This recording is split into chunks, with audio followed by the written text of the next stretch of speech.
Magandang umaga Luzon, Visayas at Mindanao at sa mga manonood natin maging sa labas ng bansa. Magandang umaga sa ating mga manonood via Facebook Live at YouTube Live. At syempre, Diyos Marhay na Aga Bicolanja. Narito na naman po tayo sa ikalawang araw ng 3 araw na training on feed innovation, 3 P's of Preparing Alternative Feedstuff Phase 1. Hatid sa inyo ng Agricultural Training Institute Bicol sa pamamagitan ng ATI Bicol #Sarabay Channel. Para po sa kaalaman ng lahat, ang ATI Bicol ay isang ahensya ng pamahalaan sa ilalim ng kagawaran ng pagsasaka na may mandatong na magbigay ng training at pagsasanay at extension services sa larangan ng agrikultura at pangisdaan. Dahil sa kasalukuyan nating kalagayan, tayo ay nagpapatupad ng physical distancing kaya't minabuti ng aming tanggapan na ipagpaliban muna ang ilan sa aming mga face-to-face trainings dahil ito ay kinokonsiderang social gatherings. Subalit, hindi po tayo pwedeng tumigil sa pagbibigay ng serbisyo publiko para sa ating mga kababayang magsasaka at mangingisda. Patuloy ang pagbibigay natin ng serbisyo sa pamamagitan ng ganitong pamamaraan sa tulong ng makabagong teknolohiya. Sa lahat ng viewers natin na sumusubaybay, inaanyayahan po namin kayo ulit na i-share itong programang ito para #SarabayKitagabos makanood. Maaari niyong i-share ang aming live feed at gamitin ng hashtag na #ATI Bicol Sarabay Channel. Sa ating mga participants, pa-shoutout na lang po ng inyong full name sa ATI Bicol live comment box. Pero bago po tayo magsimula ng ating ikalawang araw ng ating training, balikan muna natin ang mga topics o recap. Mag-recap muna tayo ng ating mga tinalakay kahapon. Nakasama po natin si Ma'am Maria Teresa Brasha at tinalakay niya ang mga sumusunod na topics. Ito ay common local feedstuff at alternative feed production and feeding management for swine. Kasalukuyan po, ngayon ikalawang araw ay tatalakayin naman natin kasama si Ma'am May Jade Peñas ng DARFO 5 para talakayin sa atin ang climate change and its effect to livestock production at feed safety protocols.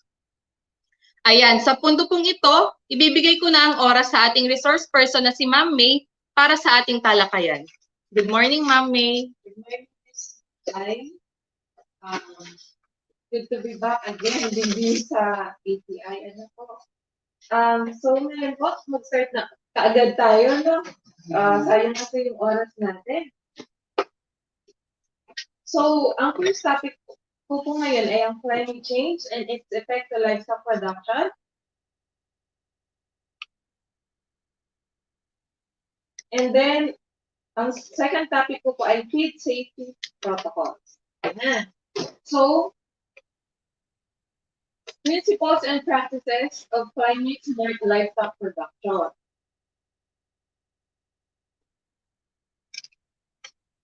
Ano po ba ang climate-smart agriculture? Bakit siya kailangan?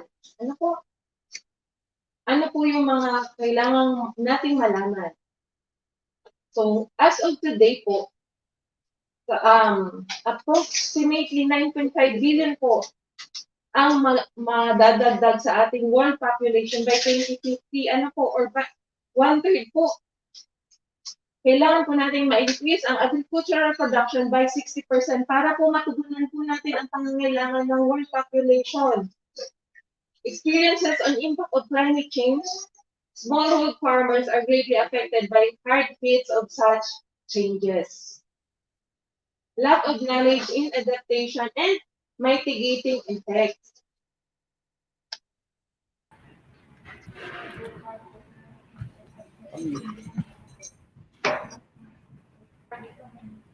Ano naman po ang climate smart agriculture?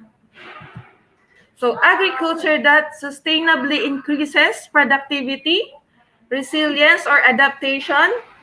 It reduces and removes greenhouse gases mitigation and enhances achievement of national food security and development goals.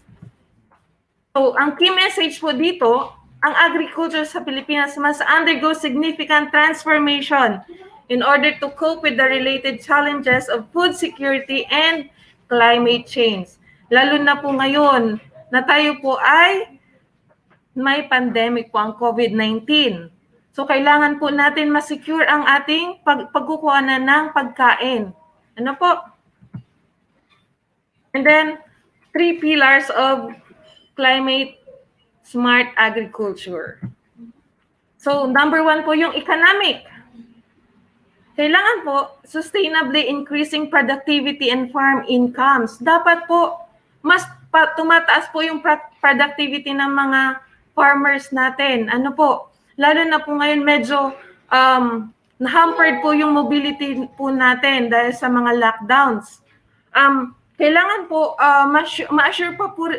ma-assure po natin na continuously po ay nagpo-produce pa rin po tayo. Ano po?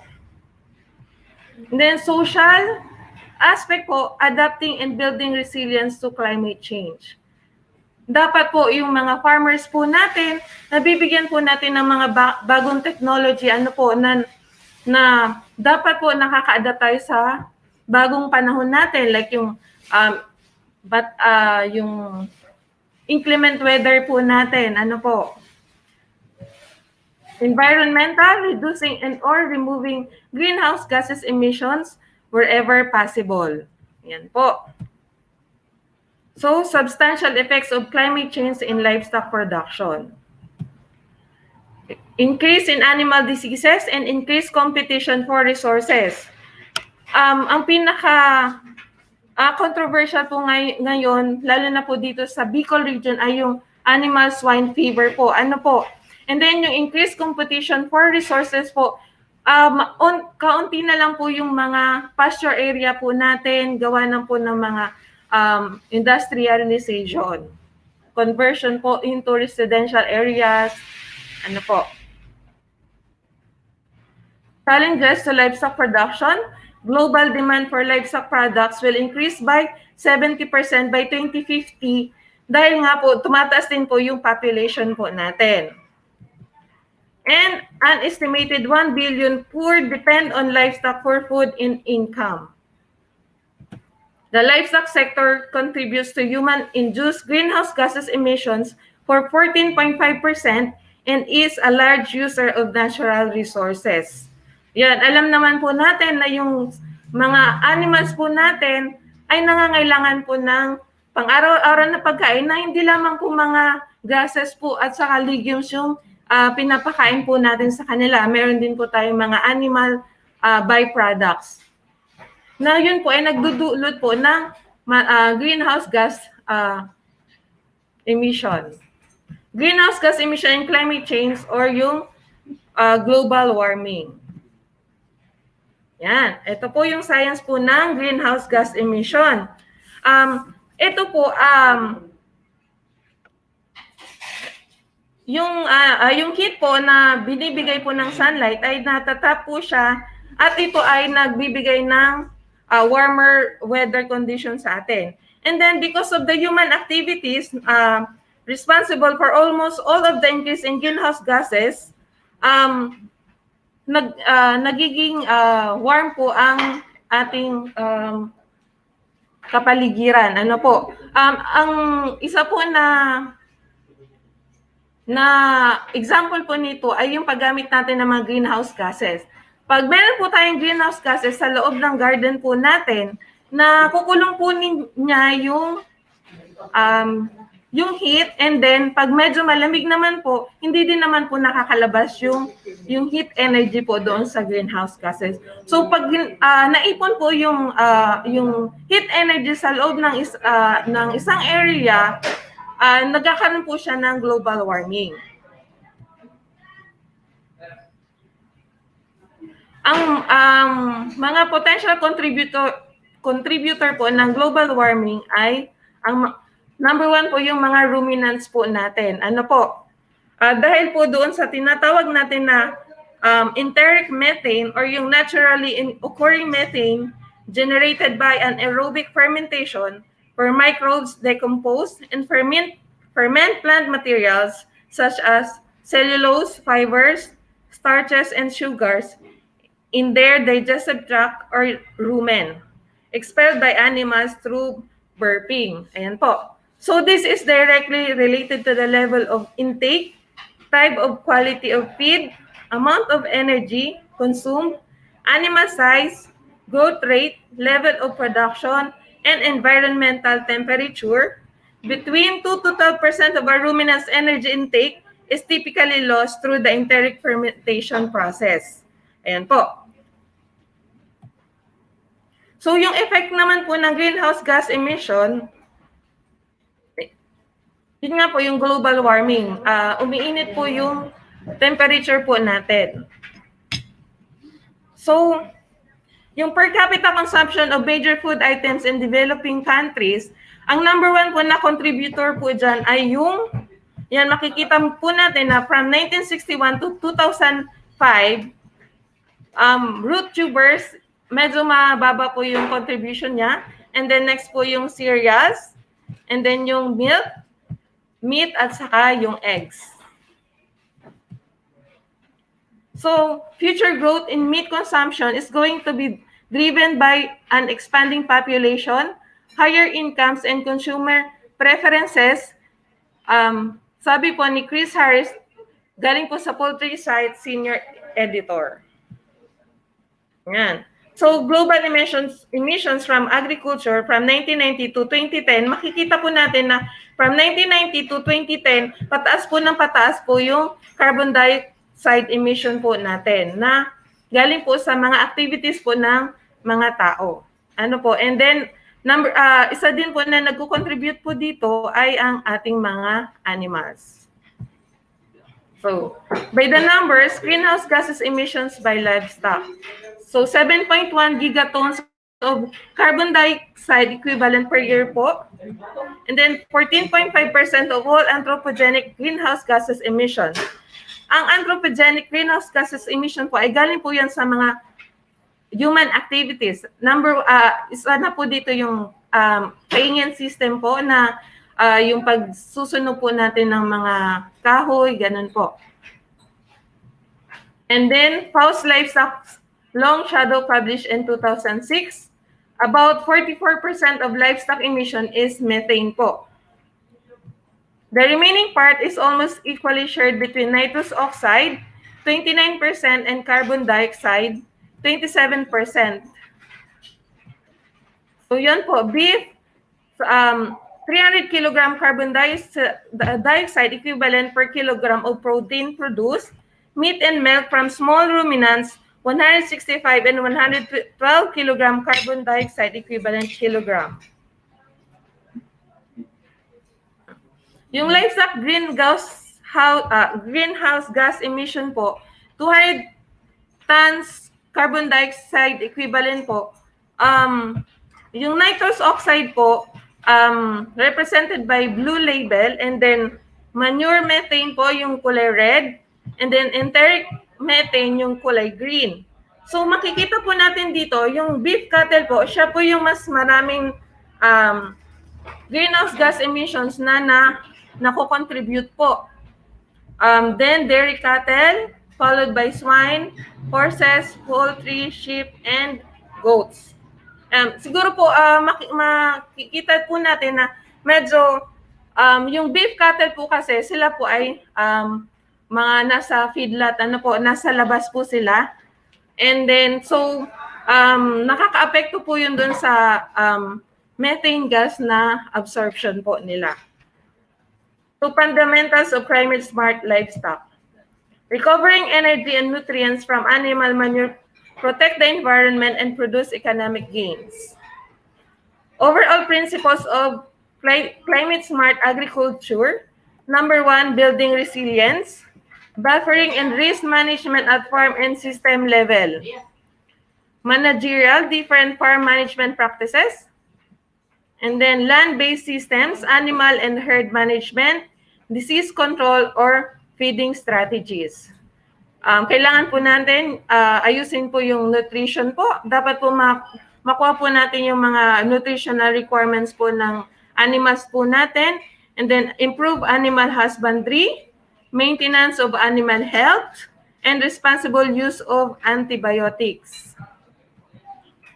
So, pag na-improve po natin yung feed conversion ratio or yung FCR sa reproduction, marireduce po din natin yung mortality rates at saka yung emission ng greenhouse gases. Land-based systems, early warning systems insurance, use of weather information, avail livestock insurance schemes, and then to manage risk, prevent losses, and co-sharing of risks. Example po yung mga typhoons natin, yung Sky Yolanda po, ano po. And then agroforestry practices, use of silvopastoral system. Ang silvopastoral system po ay pinopose po to increase efficiency while reducing the environmental burdens of extensive ranching systems. Example po dito yung rotational grazing with high stacking rates and brief grazing periods, interfered with long recovering periods, cut and carry, tree-level plant production, include pasture shrubs with edible leaves and trees. Yun po yung ginagamit, sinasabi natin na integrated farming po. Yung pag-aalaga po natin ng hayop, meron na rin po tayong mga pasture area na ginagamit po natin sa as pakain po ng mga animals po natin. So, enhance adaptation and intensify diversity production. Buffer farming against hazards. Isa pa po ang na sistema ng Landes ay improve waste management by composting, biodigestion process, and manure application practices. Dito po sa composting, yung mga farm waste po natin ay ginagamit po natin as fertilizer po. And then biodigestion process po, yung feed waste po natin ay kino-convert natin into biogas. Ano po? And then manure application practices, halimbawa po yung pag-convert po natin sa as fertilizer. To reduce nitrous oxide and methane emissions. Energy saving capacity. Pag meron na po tayong biogas, pwede na po yun yung maging source po natin ng electricity at saka panggamit po natin sa pagluto. And then reduce environment impact of livestock. So ito pong picture po na ito ay galing po sa Perez Pig Farm sa Lobo, Batangas. Improve feed conversion, use of breeds that grow faster, improve water quality, at saka herd health management. Reduce feed per unit output. High feed conversion efficiency, better income, and then ito po yung galing sa ITCPH Training Farm Lipa City na mga baboy. Sourcing low or emission feeds, use of feed crops or inclusion of crop byproducts and co-products from agri-food industry. Reduce emissions, it lower inputs cost, efficient utilization of farm byproducts and plant waste.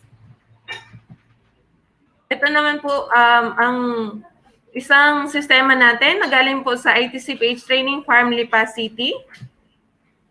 And then improving energy use efficiency, use of methane for generation of electricity, for cleaning pens and lighting farms. Katulad po ng sinabi ko kanina, pag meron po tayong biogas digester, naku-convert niya po ito into electricity at yun, pwede na rin po nating ma-supplyan yung farm po natin.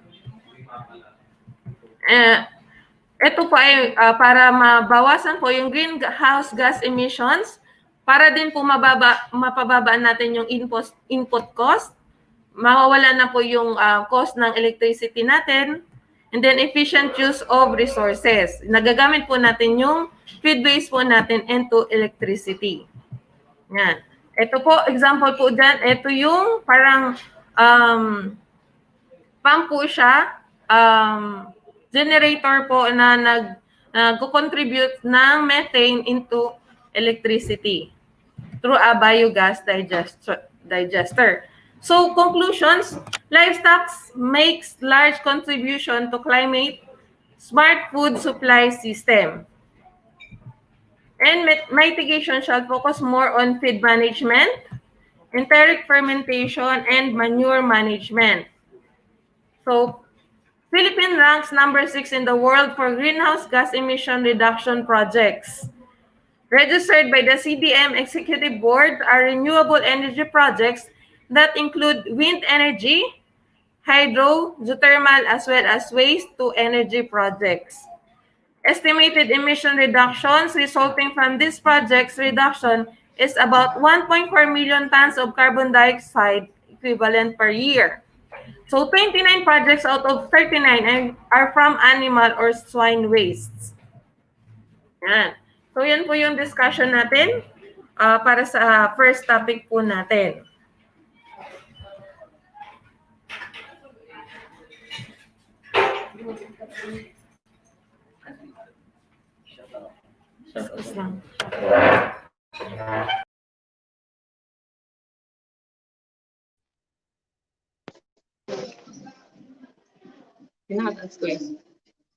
So yun, natapos na po ang ating first topic of the day. Mag-shoutout lang po ako sa mga nanonood. Shoutout po kay Mr. Roberto Yasis Yebra, watching from Nabotas under LGU Paracale. Shoutout kay Aiken Panelo, kay Christian Rosales, kay Mr. Ken Marvin San Jose Salcedo, kay Bridget Pahala, kay Ma'am Ivy Almonia, kay Sir Jerry Rodrigo from Cabusao, Camarines Sur, shout out kay Ma'am Zarina Zamudio from Opag Paracale. Shout out kay Mr. Alex Sander Pinkian Adton Vids. Shout out kay Sasimo Home TV. Shout out kay Alice Sedan, kay Charmin CK from Estancia Albay. Shout out kay Mr. Sunny Aquino and Efren Cas from Mabilo 2 Farmer Association, from Sasimo Home TV. Shout out kay Miss Emeline Santa Clara and Marifela Admagada from Basud, Cam Norte. Shout out kay Miss Alice Sedan from LGU Cabusao with co-workers. And kay Mr. Greg Soreta Ampongan from Bula, Camarines Sur. Shout out kay Miss Katrina de Guzman from Nueva Ecija. Shout out kay Mr. Ibinzer Garcia watching from Basud. Kay Miss Ems Agripa Nunez. And kay Jane De La Costa Evangelista, watching from DARFO 5. From Glamber Sabe, watching from Quezon City. And shout out kay Miss Maria Garcia Balyon Nuida. Shout out kay Miss Vicky Agoma, watching from Quezon City. Gumaa. Vicky Agumaa, sorry po. Shout out kay Miss Eva Tagala from Tagala Paracale. From Paracale po. Shout out kay Mabel Menezes Oropesa from DepEd Albay. Good morning po. Shout out from Jason Celendino Bermejo. Yun po. Habang po nag-aantay po tayo kay ma'am for the second topic of the day, ano lang po ako, sa mga gustong magdagdagan ng kaalaman sa agrikultura, maaari kayong mag-enroll sa mga online courses ng ATI. Bumisita lang sa ating e-learning portal na www.e-extension.gov.ph at mag-register. Maraming courses patungkol sa agrikulturang pwede niyong malaman dito. Kumusta po kayo dyan? Yung mga nanonood po, pa-comment na lang po ng mga names nyo. kung may questions po kayo, pwede na po kayong mag-raise para po masagot na po namin. Regarding po sa first topic natin, yung mga questions nyo po na gusto nyo po pong kalawakin yung pagkaka-explain po ni ma'am, pwede po nyong i-raise po sa comment box po natin. Sa YouTube or sa Facebook. So, yun. Yung mga hindi pa po nagko-comment ng mga names nila, para po ma-shoutout po kayo, comment na lang po yung full name nyo po and kung saan po kayo nanonood.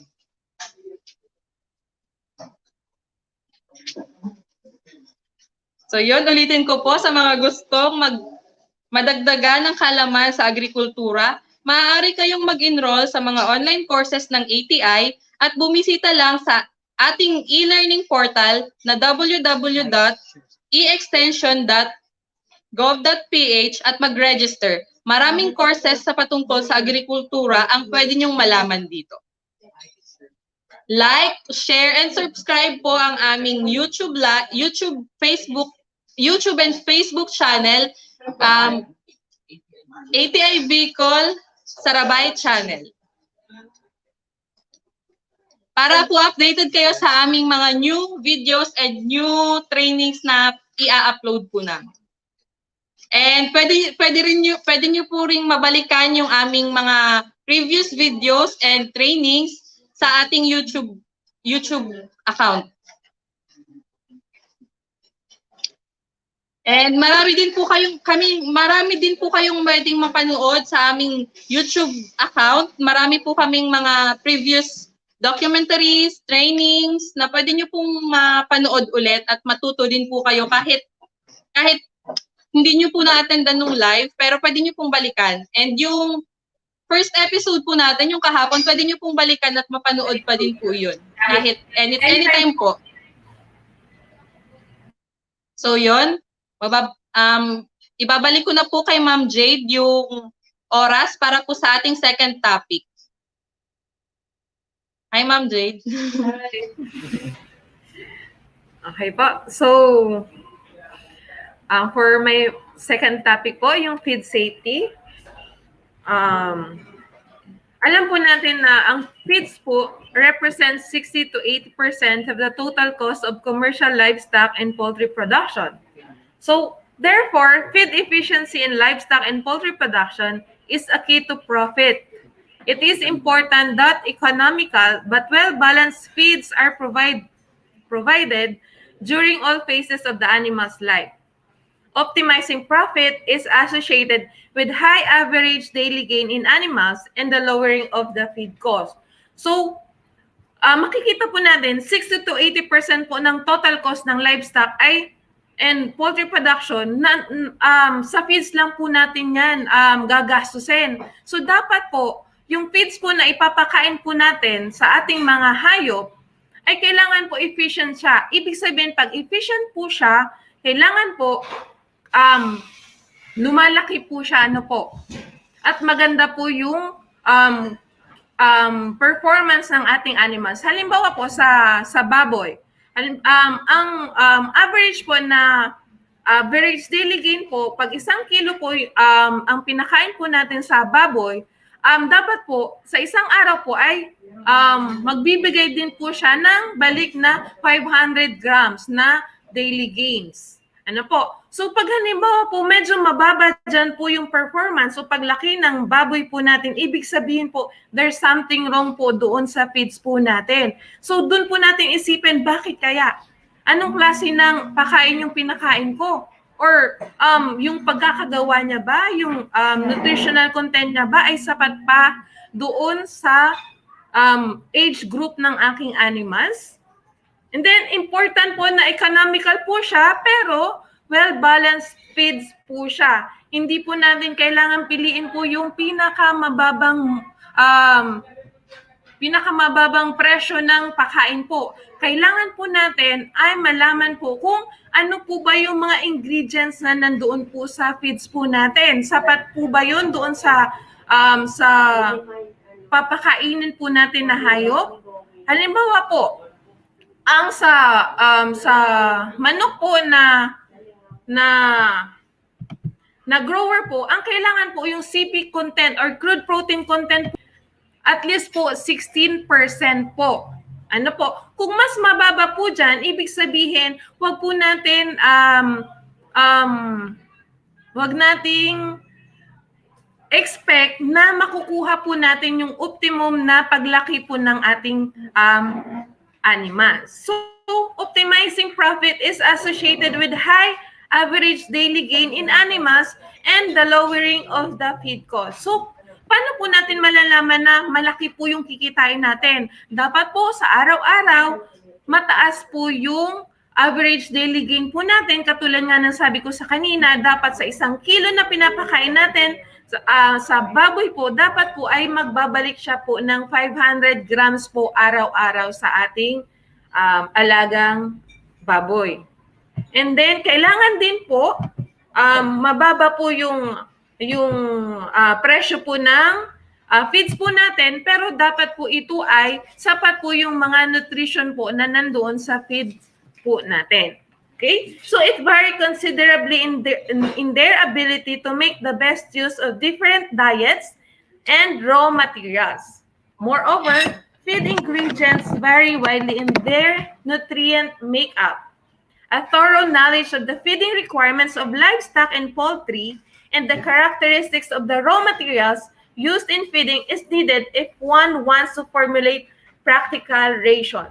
So kailangan po alam po natin na halimbawa, yung piglet po natin, dapat alam po natin kung ilan ba dapat yung crude protein, ilan ba yung protina na dapat nandoon sa ating feeds para po siya ay lumaki. Dapat po, alam po natin yun para alam din po natin kung anong klase ng feeds po ang bibilhin po natin. Ano po? At sapat po, alam din po natin kung ano yung mga nakapaloob doon ng mga raw materials. Ano-ano po ba ang mga ingredients doon?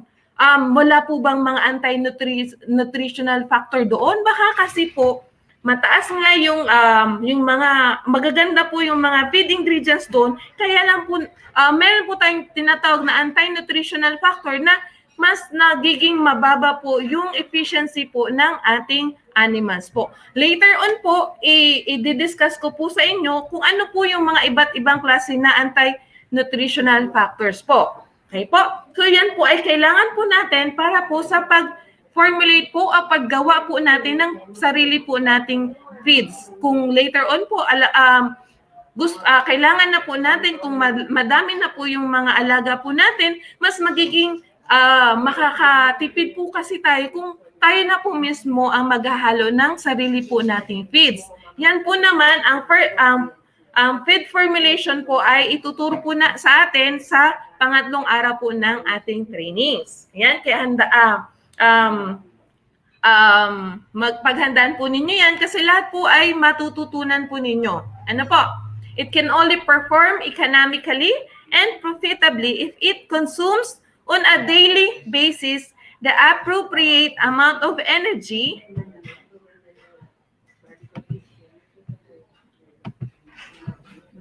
wait lang.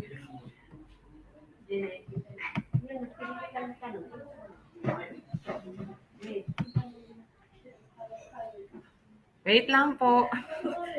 Amino acids, vitamins, and minerals. Ito po mga ito ang kailangan po ng ating mga hayop para po sila ay talagang maging healthy at lumaki po. Ano po, dapat lahat po ng components na ito ay nandoon po sa ating ipapakain sa kanila. May mga vitamins po, may minerals, amino acids, saka energy.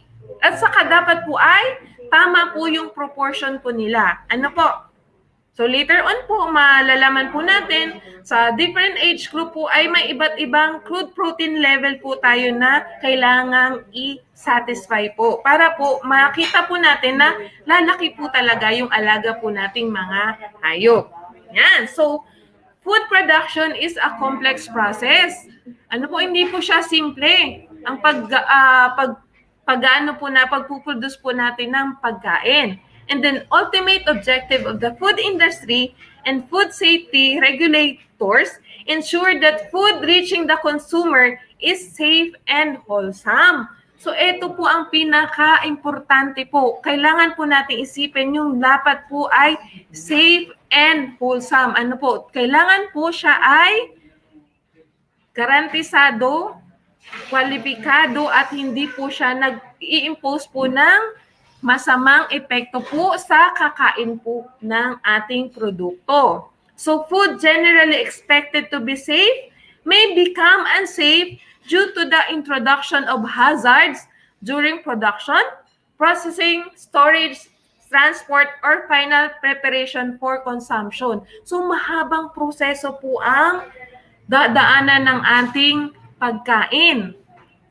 Doon pa lang po sa pag-aalaga po natin ng baboy, kailangan po yung papakain po natin sa ating mga baboy, kailangan masigurado po natin na safe po siya at hindi makakabigay ng masamang epekto doon po mismo sa baboy at lalo na po doon sa kakain po doon sa byproducts po ng ating mga animals. Halimbawa po yung meat, yung egg, dapat po siguraduhin po natin na safe po siya na makakain ng ating mga consumer. So dapat po yung mga hazards o yung mga nagbibigay po ng masamang epekto sa ating katawan at saka doon po sa hayop natin, doon pa lang po sa paggawa po natin ng feeds, sa pagproseso po natin, doon po sa pag-store natin o pagtago po natin ng ating mga feeds at saka yung paglipat po natin sa iba't ibang establishments o sa iba't ibang farms na bibili niyan,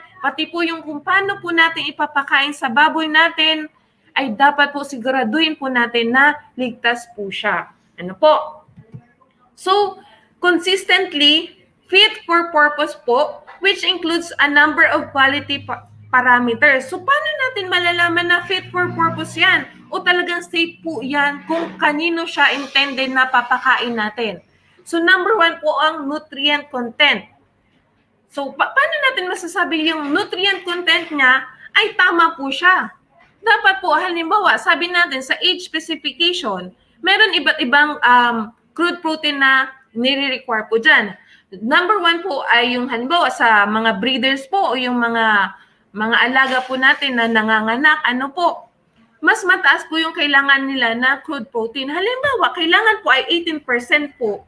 Ano po, pag hinalo na po natin yung ating mga feed ingredients para makuha po natin yung 16% po na yun or 18% po na yun, dapat po, pag pina-analyze po natin yan sa feed laboratory, ang sa RFO5 po, meron po tayo dito sa Albay, yun po sa Rafal po, na pinapa-analyze po natin yung mga feeds dyan, dapat po, ang end product po natin ay 18% pa rin po yung crude protein. So, paano po natin mamimaintain yan? Dahil marami po tayong dadaan ng proseso. Ano po? So, mamaya po ipapakita ko sa inyo kung paano po natin mamimaintain ang nutrient content ng ating mga feed ingredients. Yan. So, ang pangalawa po na parameters, yung moisture content. So, kailangan po ang ma-ensure po natin na consistent yung final feed moisture content natin mula dun sa pagbili po natin ng raw materials hanggang dun po sa final product po natin. Halimbawa po yung moisture content dapat ng isang starter na feeds ay nasa 20% lang po. Dapat pag nabili po natin siya hanggang sa ipakain po natin siya sa baboy po natin ay 20% po pa rin po ang moisture content niya. Ano po? Kasi pag mas mataas po dyan, halimbawa po naging 25% ang moisture content, ibig sabihin baka po siya nabasa. Ano po sa pag-store po natin, maaari pong maapektuhan po ang ating mga baboy. Ibig sabihin po, pwede na po siya magkaroon ng mga molds. Ano po, ma-inhibit na po yung mga mold production. So, physical quality. Kailangan po uniform mass, texture, and appearance as well as acceptable and consistent pellet durability and hardness. Ito naman po, physical quality naman po, more on sa palatability naman po ito nagko-contribute. Ano po? Halimbawa, yung kakainin po na feeds ng animals po natin, dapat pare-parehas po yung texture niya at saka yung appearance niya kasi magkakaroon po yun ng perception yung hayop niya na bakit iba-iba yung texture nito at saka yung itsura nito doon sa after siya na-produce. Baka naman po kasi masyado na siyang matagal. Ano po, yung kulay yellowish po, nagiging blackish na siya kasi nagkaroon na siya ng mold production. Yan po yung mga parameters na kailangan po nating bantayan para po masiguro natin na talagang po siya ay safe po. Ano po? Ulitin po natin yung nutrient content. Dapat po, kung ano po yung dapat po, halimbawa 18% po yan. Pag pina-analyze po natin, 18% po yung crude protein natin. Yung moisture content naman po, kailangan dapat po ay 20% po yan hanggang doon sa bago natin siya ipakain sa alagang hayop natin, dapat po ay 20% po ang moisture content po natin. Bawal po na mas bumama dyan or tumaas po. And then physical quality po, dapat halos parehas po din siya para po din sa palatability din po. Ano po? And then, ang appearance po, baka kasi po ang medyo matagal na siya. Kaya nagbabago na po yung appearance ng ating mga feeds. Yan. So, ano naman po ang nangyayari? Kung yung mga criteria na yan na nabanggit po natin ay hindi natin na kamit. Ano po? It will compromise animal health or performance. So, unfit feed or indeed unsafe po siya. So, yan po, pag pinakain po natin yan, pwede pong maapektuhan yung kalusugan po ng ating mga baboy. Hindi po siya magbibigay, halimbawa, hindi siya magbibigay na 500 grams na average daily gain. Pag ang pakain po natin na feeds ay hindi po siya safe or siya ay unfit. Yan. Safety in feeds includes number 1 po, yung feed ingredients. Ano ba yung mga feed ingredients na nakapalagay dyan? Yan ba ay talagang kinakain ng mga animals? Manufacturing procedures, paano ba siya ginawa? Baka naman inapak-apakan yan. Ano po? So magko-contribute po siya ng hazard po. Sa labeling, ito din po, mahalaga din po yung pagle-label. Ano po? Kasi alam naman po natin na lahat po ng produkto po natin ay may expiration. Kaya mahalaga po na ilalagay po natin kung kailan po natin yan ginawa. Para yan po, halimbawa, 6 months lang po yan. Ginawa yan noong March 2020. So dapat April, May, June, July, August, September, dapat before mag-September, makukonsume na po siya ng animals. So beyond September, magpo-post na siya ng threat doon sa kakain po na animals. Yan. So storage naman po. Yan. Itong storage na ito ay kaakibat po ito doon sa moisture content. Kasi pag ang storage po natin ay hindi maganda o hindi po siya well ventilated, nakakapasok po yung mga ulan o yung tubig, maaapektuhan po yung kaligtasan po ng kakain po ng ating feeds. Kasi syempre, babago po yung quality ng feeds po natin. And then sa transport din po, pag ang vehicle po na ginamit sa pag-transport ng mga feeds natin ay hindi siya sufficient. Halimbawa po, walang atip yung yung vehicle, tapos bigla siyang umalan, mababasa po yung ating mga feeds.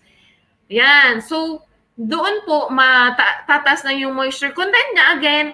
So, mag-i-inhibit po siya ng mold production. Ngayon po, mabubulok po si feeds natin. Pag bulok na po yung feeds natin, for sure po maapektuhan yung health po ng papakainin natin na animals. Yan po. So, yung feed safety po encompasses production of feed that is safe for the animals consuming the feed. So, yung feeds dapat po ay safe po siya doon sa papakainin nating animals. At hindi lang po yun, dapat din po ay may care din po tayo sa environment. Kanina po doon sa first topic natin, nakita po natin na yung animals po, lalo na yung mga ruminants at saka yung mga nasa intensive management po, nagbibigay po siya ng mataas na greenhouse gases emission. So dapat po dito po sa papakain natin, hindi po siya magdadagdag po ng threat po sa environment natin. Ano po? And then dapat po safe po siya sa tao na kakain po nung food products na galing po dun sa pinakain natin na hayop. Halimbawa, sabi ko kanina po, yung meat, dapat po pag kinain ng tao, dapat po yun ay healthy, good quality. Ano po? And then, pati na rin po yung egg natin, dapat wala po siyang mga viruses na galing po doon sa mga pinakain po natin na mga microorganisms na pinanggagalingan po ng mga feeds. Yan po. Dito po sa mga parameters na to, pinakamahalaga po dito na ma-sure po natin na yung byproducts po ng mga animals na inaalagaan po natin ay hindi po siya magpo-pose ng threat po sa mga kakain na tao. Ano po? Lalo na po ngayon na pandemic, kailangan po ay masigla po tayo at malakas po ang immune system natin. Paano pa po kung makakakain po tayo ng karne po na magbibigay pa po sa atin ng sakit? O yung mga tinatawag natin na mga zoonotic diseases, ano po? Mabuti na lang po yung ASF po. Ano po, hindi naman po siya nakakahawa sa tao. Yan. So, food safety being universally recognized as a public health priority, holistic approach is deemed necessary to be considered. So, kailangan po siguraduhin natin na galing po sa farm hanggang doon po sa table o doon po sa hapagkainan po natin, masiguro po natin na ligtas po ang ating pagkain. Yan. FAO adheres to the food chain approach in managing food safety as hazards may arise at different stages of the food supply. So, kailangan po sa bawat dadaanan po na proseso po ay siguraduhin po natin na ligtas po ang ating product. So, number 1 po dyan na pwede po ang mga posible po na pwede po maka-apekto dyan yung sa vehicle emission, mga agricultural practices, yung mga dumi po, industrial emissions and influence po. Ano po? Halimbawa, yung sa waste management natin, pag hindi po yan maayos, pwede pong magkasakit po yung mga hayop natin, maapektuhan yung health natin, and then baka po magkaroon pa ng, yun nga sinasabi natin ng mga zoonotic diseases. Pag sinabi po natin zoonotic diseases, pwede po siyang mahawa o makuha po ng animals. Yan. Yung sa processing po, sa pag-store po natin, at sa pag-distribute po natin o pag-transfer po natin ng ating feeds, ay kailangan pong siguraduhin natin na yan po ay ligtas. Kahit na po sa pag-prepare pa din po natin, siguraduhin natin na okay nga yung ating feeds. Yun naman po palang pakainan natin ay madumi. Wala din po. Wala po yung pag-iingat natin mula doon sa pagtatanim natin hanggang doon sa pag-iimbak natin kung ang pagkain naman po natin or ang pakainan po natin ay madumi. So, mahalaga po na sa lahat po ng aspeto ay maging malinis po tayo. At saka maging maingat po tayo na siguraduhin po natin yung kaligtasan po natin. So, yan po ay ang tinatawag natin ng mga management practices na later on po ay itatalakayin po natin. Kung ano-ano po yung pwede natin gawin para po masiguro natin na ligtas ang ating feeds or yung pakain natin. Okay? So, paano natin makukontrol itong mga tinasabi natin na mga risk o magbibigay ng sakit, magdudulot ng masama sa ating hayop at sa ating mga feeds? So, kailangan daw po natin, number 1, syempre, iwasan natin yung mga hazard na yon. Dapat wag nating papasukin sa ating farms o dapat ay hindi po siya mapunta doon sa ating feeds. At pangalawa po yung elimination of the hazard. Kailangan kung nandyan na po siya, tanggalin po natin yan, malaman po natin yan, ma-assess po natin yan, ma-evaluate po natin yan. Saan nanggagaling yung hazard na yan? Anong feed ingredients yan? Halimbawa, mais ba yan? Baka bulok na yung mais natin, so dapat matanggal natin yan. Makita natin kung bakit ba nabulok yan. Anong source po niyan? So kung hindi naman po natin siya matatanggal totally, at least po ma-reduce po natin o mabawasan po natin yung masamang maidudulot po ng ating mga iba't ibang mga factors na nabanggit po kanina. Ano po? Yan. So ano-ano naman yung klase ng mga hazards? Tatlong klase po yan. May tinatawag po tayo ng physical hazards, chemical hazards, at saka biological hazards. So, number 1 po yung physical hazard. Physically, makikita po natin yan sa mga raw materials. Ano po? Ang mga raw materials po na ito yung tinatawag natin na mga feed ingredients. Alam ko naman po ay meron na po kayong background po dyan. Ano po? Ito po ay kadalasan mga glass, mga stones, wood splinters, plastics, and metal.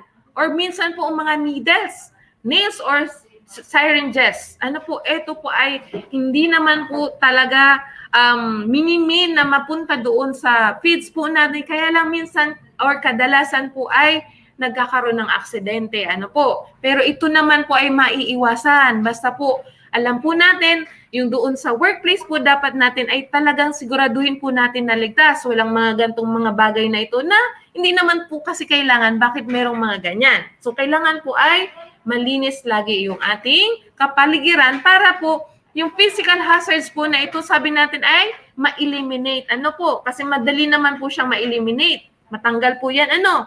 And then number 2 po yung chemical hazards. Ito po ay kalimitan po ay nanggagaling sa mga veterinary drugs. And yung increased use of antibiotics. Alam naman po natin yung ibang mga practices ng mga farm raisers, medyo madali po kasi na magturok na lang po tayo dyan. Ano po, magturok na lang tayo kaysa na mapupunta tayo sa veterinarian, may added cost po. Siyempre, medyo mahal po magbabayad pa tayo do. Ang ginagawa nila, kung ano yung dati na na-experience nila, ay yung dati nga, tumamlay nga yung baboy ko nga, ito nga yung binigay ni doktor. So ngayon, gagawin nga, yun na ulit ang ibibigay niya without first consulting yung veterinarian. Ano po, kung yun ba talaga yung kailangan na gamot ng ating hayop. At saka minsan naman, dapat 3 days lang yung duration ng pagtuturok natin ng antibiotics. Nakita natin, bakit hindi pa rin siya gumagaling? O ang gagawin mo, ipuprolong mo yung paggamit mo ng antibiotics. Kaya yun po ang nagiging sanhi po ng AMR. Yun naman po ay medyo ibang topic din po siya. Pero pag kayo po ay ulit sa GAHAP, medyo mas ma-explain po siya doon. Ano po? So ngayon po, dito po tayo balik sa chemical hazards. Isang halimbawa pa po nito ay yung mga mycotoxins with seeds containing toxic compounds, anti-nutritional factors, yung kanina pong nabanggit ko na rin po, metal contaminants, yung mga lead, yung ganun po, mga chemicals, example po yung mga insecticides, other substances designated undesirable kasi po hindi siya kailangan doon sa feeds natin. Ano po, pwede pong okay po siya doon sa ibang bagay, pero dito sa feed ingredients sa feeds natin, hindi naman siya kailangan, kaya po siya ay nagiging undesirable. Ano po, baka po mag-post po siya ng threat sa ating feeds. Yan. Yung insecticides kasi, halimbawa sa farm po natin, isa lang po yung storage po natin. Ano po, nandoon yung si insecticide katabi lang ng ating feeds. So pwede siyang maging hazard po sa ating feeds. Yan. Biological hazards po. Example, yung microbial contaminants or microorganisms that are considered human pathogens such as mold, salmonella, viruses, and parasites. And sometimes po, yung presence na po ng GMO, yung genetically modified materials. Kasi alam naman po natin na hindi lahat po ay tanggap po ang GMO. Ano po, wag na po tayong masyadong mag-explain pa po doon. Ano po, yan. So, paano natin makukontrol ang lahat ng mga hazards na to? Andun po yung hygiene na kanina po ay paulit-ulit po tayo na kailangan po lagi tayong malinis at saka maayos. Ano po? And then yung management procedures po natin. kung paano tayo magpapakain, kung paano tayo mag-iimbak ng ating feeds, kung paano natin gagawin o hahaluin yung feeds po natin. Doon po sa mga steps na yun o procedures na yun, pwede po nating ma-reduce and ma-eliminate po yung hazards. Ano po? Yan. So, ano yung mga hazards sa farm level o dun sa farm natin, sa loob ng farm natin? Yung sa biological po, yung increased susceptibility, not well adaptation to conditions, transmission of pathogens and contaminants due to malpractices like poor animal welfare and biosecurity. Ayan. Bawa yung pagpapasok yung mga farm workers natin galing sa labas. Tapos galing naman pala sila, pumunta pa sila doon sa kaibigan nila na farm worker din na meron palang disease doon na pwedeng makahawa sa animals natin. Tapos medyo nakahalubilo niya yung farm worker na yun. Di magiging carrier po si farm worker natin. Pagpasok sa farm natin, tapos hindi po siya naligo o wala po siyang biosecurity measure na ginawa, yun po ay magiging biological hazard po sa farm po natin. Then, pangalawa po yung chemical contamination in feed and water, plant and fungal toxins. Example po ngayon, residues of veterinary medicines and presence of banned chemicals. So, halimbawa po, yung sobrang paggamit po ng antibiotics, yun, magpo-post po siya ng chemical hazards and presence of banned chemicals. Marami po tayong mga antibiotics na binan na po ng FDA. Tapos yung iba po ay ginagamit pa rin po yan. Ano po? So dapat po ay tanggalin po natin yung malpractice na yun para po matanggal po yung chemical hazard. So yung physical hazard po, yung broken needles and other penetrating objects na yun po ay magpo-pose ng injury sa ating mga baboy. Yun naman po ay talagang maiiwasan po natin kung talagang tayo po ay magiging masinop lang po sa kapaligiran natin. Halimbawa po, yung proper disposal po yung mga ginagamit natin na mga syringes at saka ng needles para hindi po siya mapunta doon sa pagkain po ng baboy natin. Ayan po, o kaya doon sa feeds natin. So, may dalawang approach po tayo para doon sa matanggal po natin itong mga hazards natin. May preventive approach po at saka yung reactive approach. So, ano po sa tingin ninyo po ang mas maganda po dito? Magre-react ba tayo pag andyan na siya? O kailangan dapat paghahandaan po natin? Yan. So, number one po, yung preventive approach. Ito po yung tinatawag natin na animal welfare at saka yung biosecurity. Yan. Yung AWA, at tawag din ng mga livestock practitioners, AWA, Animal Welfare Act. Dapat yan po ay ipinapatupad po natin sa ating farm. Ano po? And then biosecurity measure, yung sabi ko po na dapat kung galing tayo sa labas, papasok sa farm, lalo na kung galing sa ibang farm, kailangan po ay naliligo po tayo. And always sanitizing, lagi po tayong naglilinis ng farm natin at saka yung mga incoming po na mga animals po natin, hindi po natin siya basta-basta hinahalo doon sa mga dati na po nating animals kasi hindi po tayo sigurado na yun po ay talagang healthy at safe. So pag sinabi natin na may biosecurity measure tayo na i-impose doon sa mga bagong dating na animals, ang ginagawa po dyan ay isang buwan na muna po siya nilalagay sa separate na pen bago po siya hinahalo doon sa mga animals po natin na dating alaga natin. Okay, so ito namang reactive approach. Ito naman ay kung meron ng mga hazards na apektuhan na yung ating mga hayop. So kailangan po maging yung responsible use of veterinary drugs natin, maging responsible na tayo. Kailangan yung withdrawal period na yan, halimbawa within 7 days dapat yun lang 7 days mo lang siya gagamitin, dapat 7 days mo lang siya gagamitin. 2 ml lang dapat ang ituturok mo. 2 ml lang po dapat ang tuturok mo. Hindi mo yan pwedeng babaan ng 1.5. Hindi mo siya pwedeng taasan ng 2.5 ml. Ano po? Kasi nagkakaroon po tayo ng residue na tinatawag. Yan. Concerns on banned drugs. Halimbawa, mayroong dumating maganda na agent ng feeds. Yan. O kaya ng mga agri-vet products. Yan. Mas kahit na banned drugs, bibilin. Dahil minsan ito ay in-offer na mura.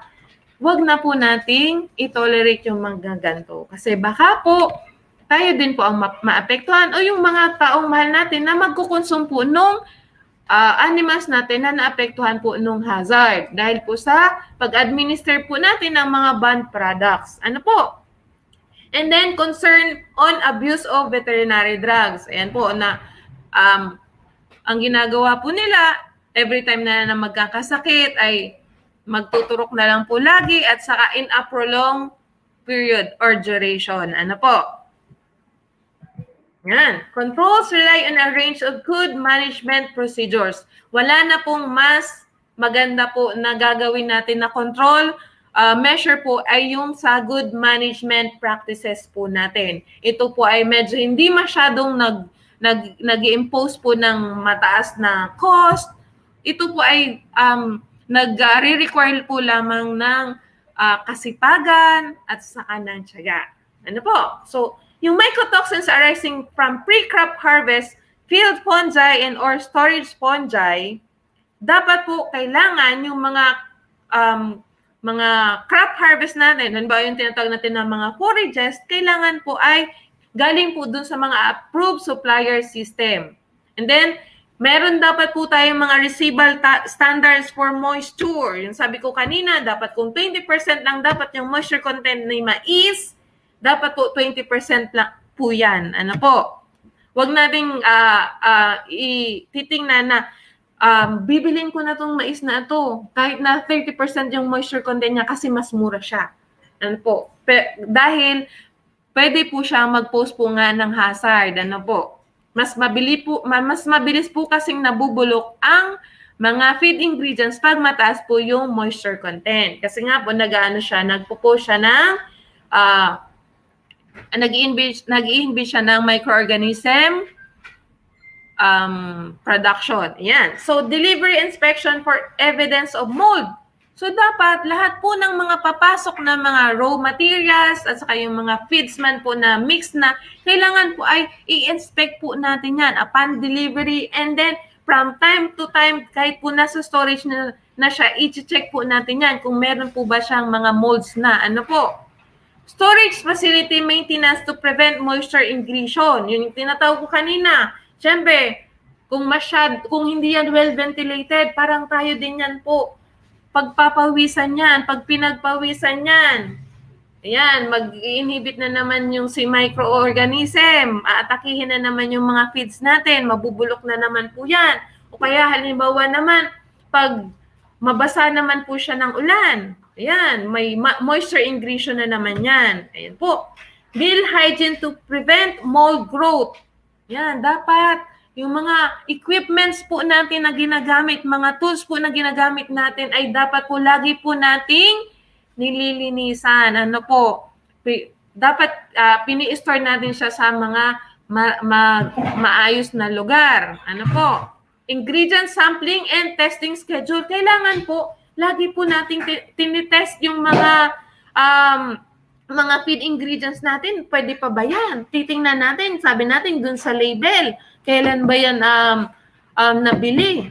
Kailan ba dapat siya gamitin lang? So beyond that duration, dapat hindi na po natin siya gagamitin. Huwag po tayong manghinayang. Kung lahat naman po ng population natin ng animal ay masasakripisyo sa isang sako lang po ng corn, magkano lang po yan compared dun po sa papakainin natin na maapektuhan. Later on, mas mabigat po sa atin yon. Ano po? So, kailangan po, tinetest po din natin yan.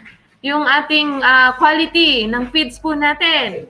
Use of mold inhibitors and mycotoxin binders. Ito po ay makikita po natin sa mga commercial feeds po. Gumagamit po sila nito. Ano po? Para po maiwasan yung halimbawa hindi madidelay po yung pag-produce ng mold. Dentals. Lead and cadmium found in mineral sources. Yan, dapat po i-check po natin yan. Alam naman po natin na kahit nga po sa mga gatas ng mga bata, meron po tayong nababalitaan na nire-recall kasi merong mga ganito, lead and cadmium. So, dito po sa feeds natin, pwede din po magkaroon po tayo ng ganyang mga instances.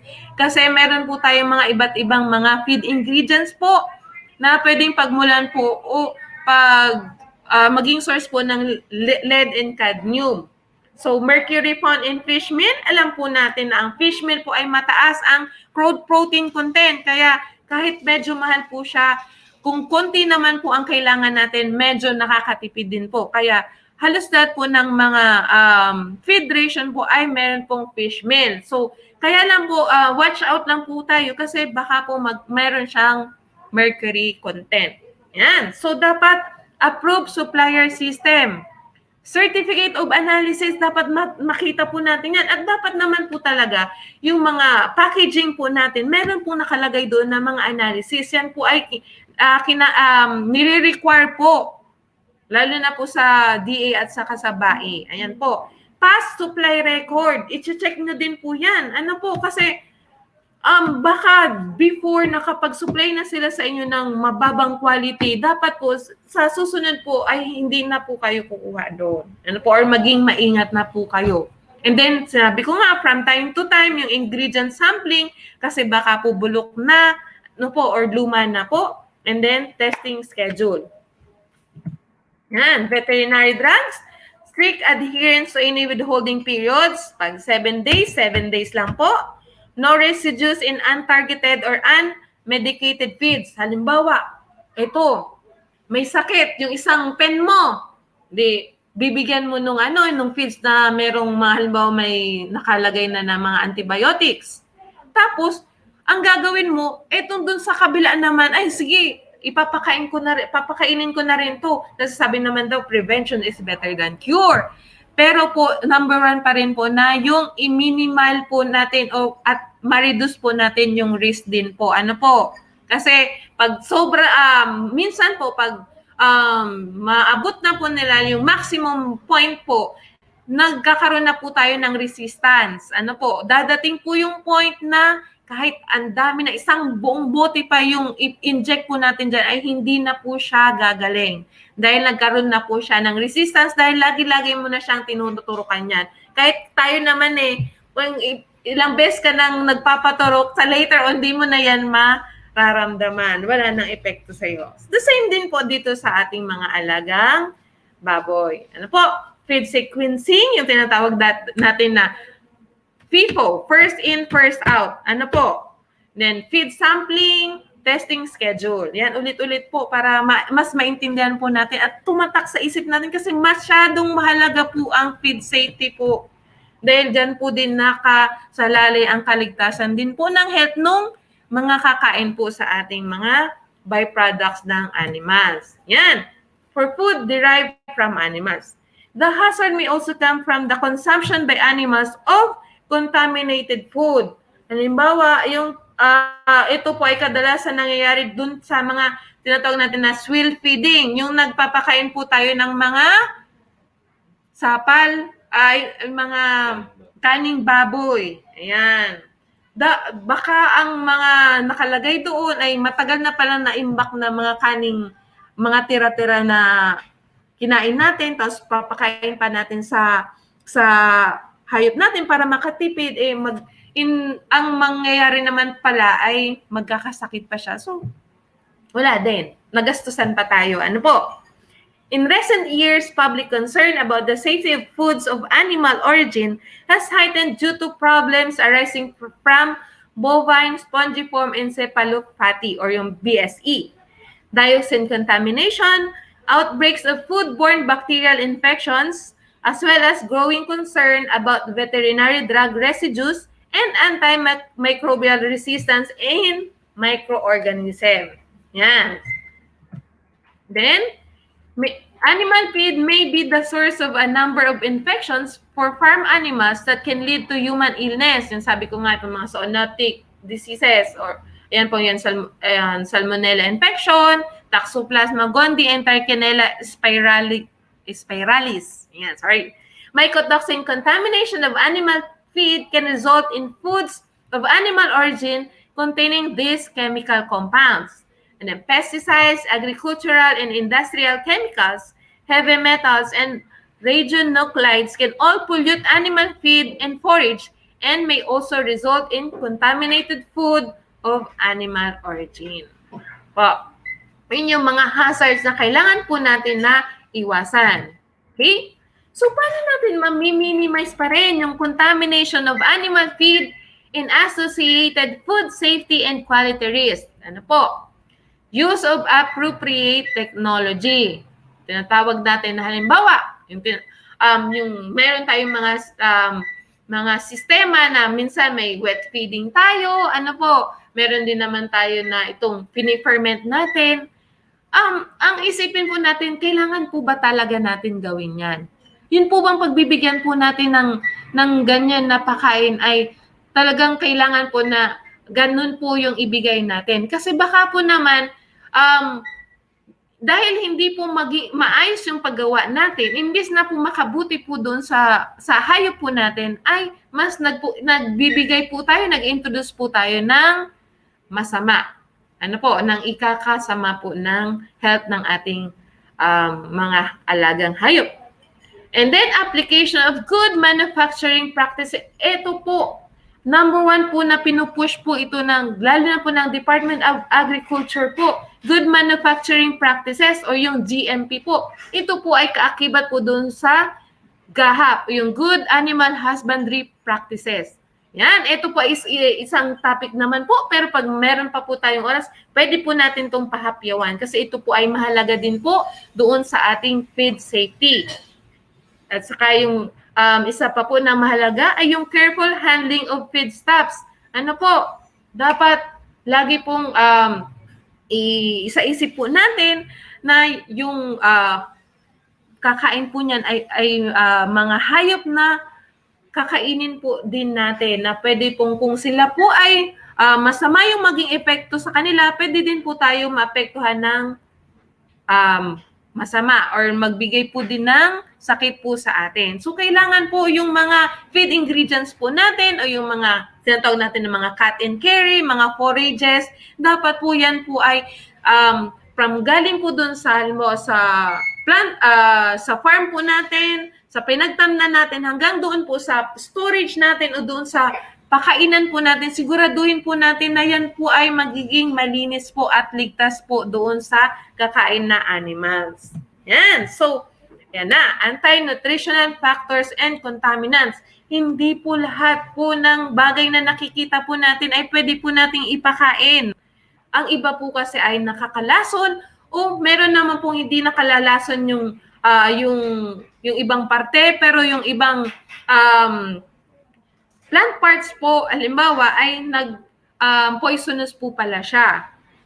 So, ito pong mga anti-nutritional factors and contaminants nito ay compounds or elements that adversely affects the digestion, absorption, or utilization of a nutrient, thus increase the nutrient requirement.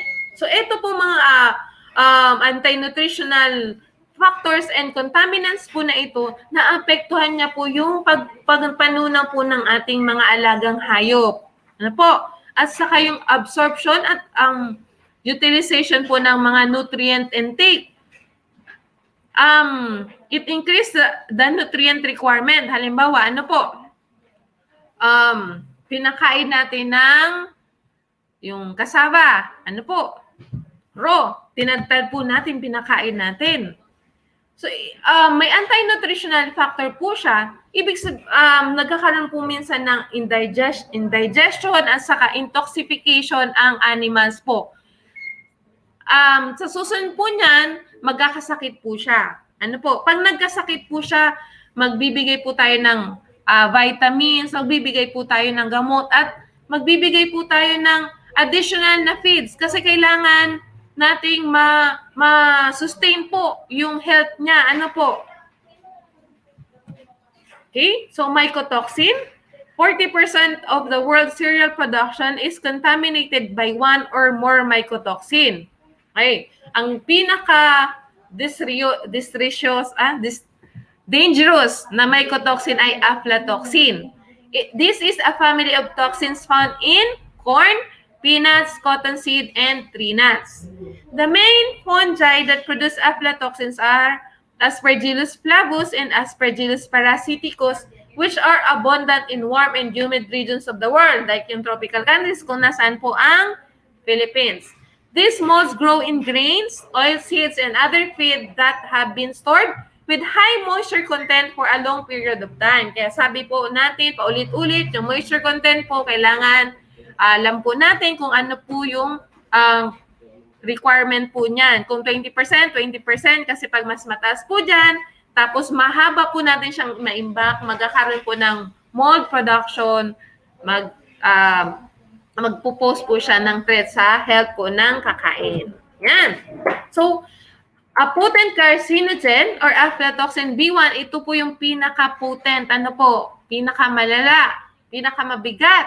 It affects vary with dose, duration of exposure, and nutritional status of the animal. So, syempre, kung halimbawa, payat na nga si papakainin mo, bansot na, tapos pinakain mo pa ng meron aflatoxin, di ba kayan po ay madedo na, matuluyan na Asa kung masyadong madami yung nakain ng baboy, alam naman natin ang baboy, pag may pagkain, kakain at kakain yan.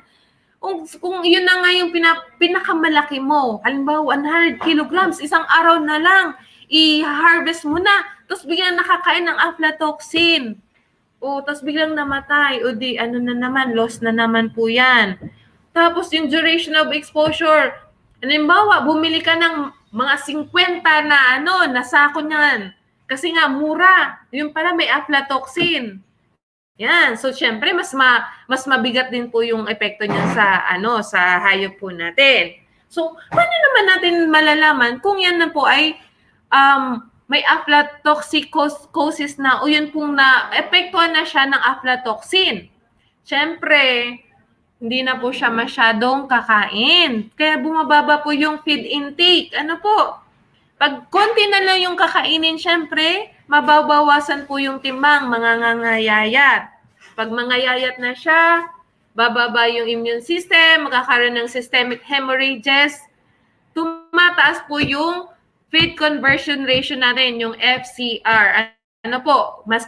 Kahit gaano po yung ipakain natin yan, 2 kilograms dapat ang papakain mo sa araw na to. So gagawin mo 3 kilo na lang kasi payat na siya, habulin niya yung nawala na gain. Ibig sabihin, tataas po yung feed conversion ratio niya. Ibig sabihin po, ang dami mong pinapakain, hindi naman po lumalaki si alaga mo. Ibig sabihin po niyan, kayo po ay nalulugi. Yan, tinatawag natin ng immunosuppression. Diba? So, prolonged exposure to low levels of aflatoxin results in liver tumor. So, pag malala na po siya, maapektuhan po yung atay.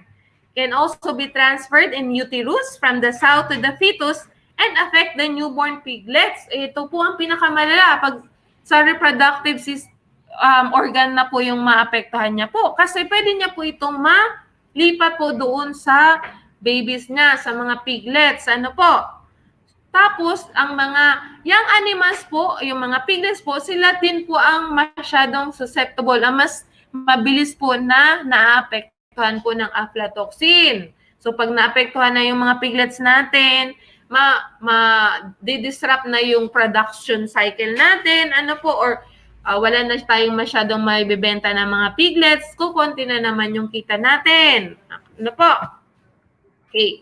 So, ano itong mga sinasabi ko kanina na yung mga requirements, mga standards na mga kailangan tingnan natin sa mga raw materials. Okay. So, corn, alam naman po natin. Lahat naman po siguro tayo ay alam po kung ano ang corn. Nakakita na po ng corn. So, ito daw ay parang kaitsura ng kahawig ng ngipin. Meron siyang bran, coat, endosperm, and embryo of germ. Ang color niya po, kailangan po ay may white, may yellow, depende po kung anong variety niya. At dapat po, pag inamoy po natin siya, ay may sweet odor free from mustiness. Walang anghot. This should be free from infestation, mayong mga black bags, mga insekto. Ano po? The specification should include yung corn po, dapat po, ang moisture content niya ay 13% maximum. Tapos po, syempre, hindi naman po, sabi nga, nobody's perfect. Yan. So, pwede din po natin yung mga i-allow yung spoiled and damaged grains, but up to maximum of 3% lang po. Halimbawa, meron kang 30 kilo, 10 kilo na mais, dapat at least po 3% lang po niyan. Tulungan nyo nga ako. Ilan ang 3% ng 10 kilos? Lat. Calculator. 300 grams. At least po 300 grams man lang po dyan ay spoiled and damaged grains. Ano po? Beyond that, medyo mag-isip na po tayo. Kasi baka mag-post po siya ng hazard. Yan. Yung broken grains, pwede naman nating i-allow yan na sa 2%, sa 10 kilograms ay 200 grams. At least, impurities, maximum na 2%. Pwede kasi, halimbawa, sa storage, di naman natin masasabi, may katabi siya na rice bran, o kaya, rice grain. Yun, pwede nating masabi siya na impurity siya sa corn. May halo siya na 200 grams ngayon na rice grain. So, medyo okay pa yan. Allow pa natin. And then, yung starch contain niya dapat ay minimum na 60%. Alam naman po natin ng corn ay source of energy natin. So, kailangan, di po siya bababa dyan. Okay po? Para masabi natin na good quality feed ingredient siya. Okay? So, yun. Linamarin cyanogen. Balik po tayo sa anti-nutritional factor. Itong linamarin na to or yung cyanogen, meron po siya sa cassava. Balinghoy, linseed. So, after chemical reaction, it is transformed into prussic acid or yung tinatawag natin na hydrocyanic acid or yung chemical na symbol niya na HCN. So, ang maximum level nito dapat ay 50 parts per million or ppm in all rations. So, halimbawa, yan man ay sa starter man yan, sa breeder man yan, dapat ay 50 parts per million lang po ang ratio niyan. So, ano naman ang epekto ng HCN or hydrocyanic acid poisoning?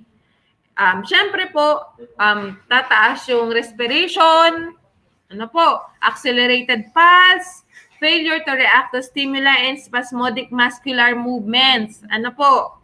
Nanghina na po sila. Nakahiga na lang. So, ito naman po, yung linamarin or cyanogen naman po, ito naman po ay pwede naman nating ma-eliminate. Ang gagawin lang po natin, si cassava or yung si linseed, kailangan po natin siya ay i-boil daw. Ilaga or i-dry po natin para po mabawasan o matanggal po si hydrocyanic acid saka yung linamarin. Okay? Yun. So, traditionally, processed by methods which decrease toxicity and improve palatability and stability. Ayan, pag yung mga processing procedure po natin para mabawasan po yung toxicity level nitong si cassava, in the process din po, mas nagiging palatable po siya, mas nagiging masiramda po siya, and stability. Medyo mas nagiging safe po siya. Mas nagiging mataas, mas napoprolong yung shelf life po niya. However, these methods can also contribute to rapid deterioration of other nutrients. Kaya lang, syempre, sa boiling process natin, for example, and sa drying process po natin, medyo meron din po mga nutrients na nawawala po doon. Okay. So, kailangan po nating pag-isipan po talaga kung ano yung mga proseso po natin na gagamitin para ma-maximize pa rin po natin yung nutrient content po ng feed ingredients po natin. Okay po? Anong oras na po ba? 10:34.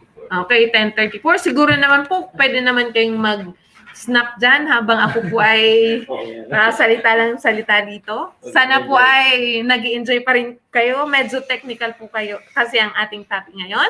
At sana naman po ay naiintindihan po ninyo ang mga sinasabi ko. Ano po? Yan. So, Comment na lang yung mga questions. mag-comment na lang po yung mga questions, yung mga medyo hindi pa masyadong naiintindihan. Ano po? Or medyo mayroon pa kayong naisip or may mga contributions po kayo na hindi ko po naisabi. Pwede naman po tayo dyan. Okay? So, balik po tayo sa anti-nutritional factors. Yung nandito pa rin po nga tayo sa linamarin or yung cyanogen sa cassava po. Hydrocyanic acid in cassava is affected by variety. Ano po? Depende po yung content dyan sa variety. Ano po bang alam niyo na variety ng cassava? Ako alam ko kasi may sultan. May mga, pa nga dyan, may medyo mga glutinous din. May kulay yellow. Di ko lang alam kung ano talaga mga specific na variety yan. Pero alam naman po na yun, may iba-iba din po. Ano po? Maturity of plants. Yan. Minsan kasi pag medyo nagmamature na yung plants, medyo matagal na siya, halimbawa 7 months na siya after planting, medyo nababawasan na rin po yung linamarin or yung cyanogen. Environmental conditions and nutritional status of the plants. Yan. So, kung medyo healthy naman po si plants, medyo mababa naman po yung linamarin cyanogen. Okay. So, ito nga, sabi nila may dalawang variety daw si cassava. Medyo mapait, with roots containing 0.02 to 0.03 hydrocyanic acid dry matter basis and leaves containing up to 0.2% hydrocyanic acid. Okay. So, si sweet naman daw, medyo mababa, containing less than 0.01% and leaves 0.1% or less, although there is a continuum of cyanide concentration among varieties, according to po kay Peroni et al. 2007. Yun, may mga basis ang ating mga pinipresent. Yan. Okay. So, hydrocyanic levels greater than 100 milligrams per kilogram are considered very toxic. So, tandaan po natin to. Pag medyo mataas na po sa 100 milligram per kilogram, or ang 100 milligram po is considered na, ilan yan? Ilang gurot ba yan? Dikit man lang po yan. Dikiton lang na level ka yan per kilogram. Very toxic na po siya. 500 to 100 milligrams per kilogram, moderately toxic. With those containing less than 50 milligram per kilogram, preferred due to lower toxicity risk. Ibig sabihin po, kaya na pong ma-contain o tinatanggap na po na hindi po magpo-post ng risk sa mga alaga natin pag less than 50 milligram per kilogram po yung toxicity or yung content po ng linamarin sa cassava na pinapakain natin. Medyo dahil na po siya kaya maaapektuhan. Pag less than 50 milligram per kilogram po. Ano po? So in ruminants, ano po ang ruminants nga ni? Ang ruminants po itong mga, may large at saka small po. Ang large ruminants, yan, carabao, yung cow, ano po. Yung small ruminants po, example, goat, sheep, ano po. Yan, cyanide can be toxic at 2 to 4 milligram per kilogram body weight. Mababa ang tolerance po ni ruminants sa cyanide. So much as well, ano po, iwasan na lang natin ba? O, depende po sa inyo yan. Basta 2 to 4 milligram per kilogram body weight po ng ruminants, toxic na po si cassava. Okay po? So, growth and other production traits of monogastric appear satisfactory if diets contain less than 100 milligram per kilogram hydrocyanic acid. Okay po? Yan. So, hydrocyanic levels as well as bitterness in plants has been shown to decrease with plant maturity as well as with fertilization. Okay? So, kailangan pala maghintay lang tayo na mag-mature pa si cassava. Ano po?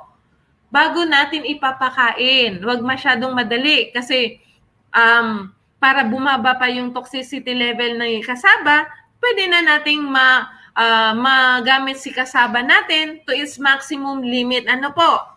Yung si, man po baga, ang kailangan po natin ng energy content, usually nasa 60%. Ano po? So kung 100 kilogram na feeds ang kailangan natin, as much as 60 kilograms na kasaba ang pwede nating i-include.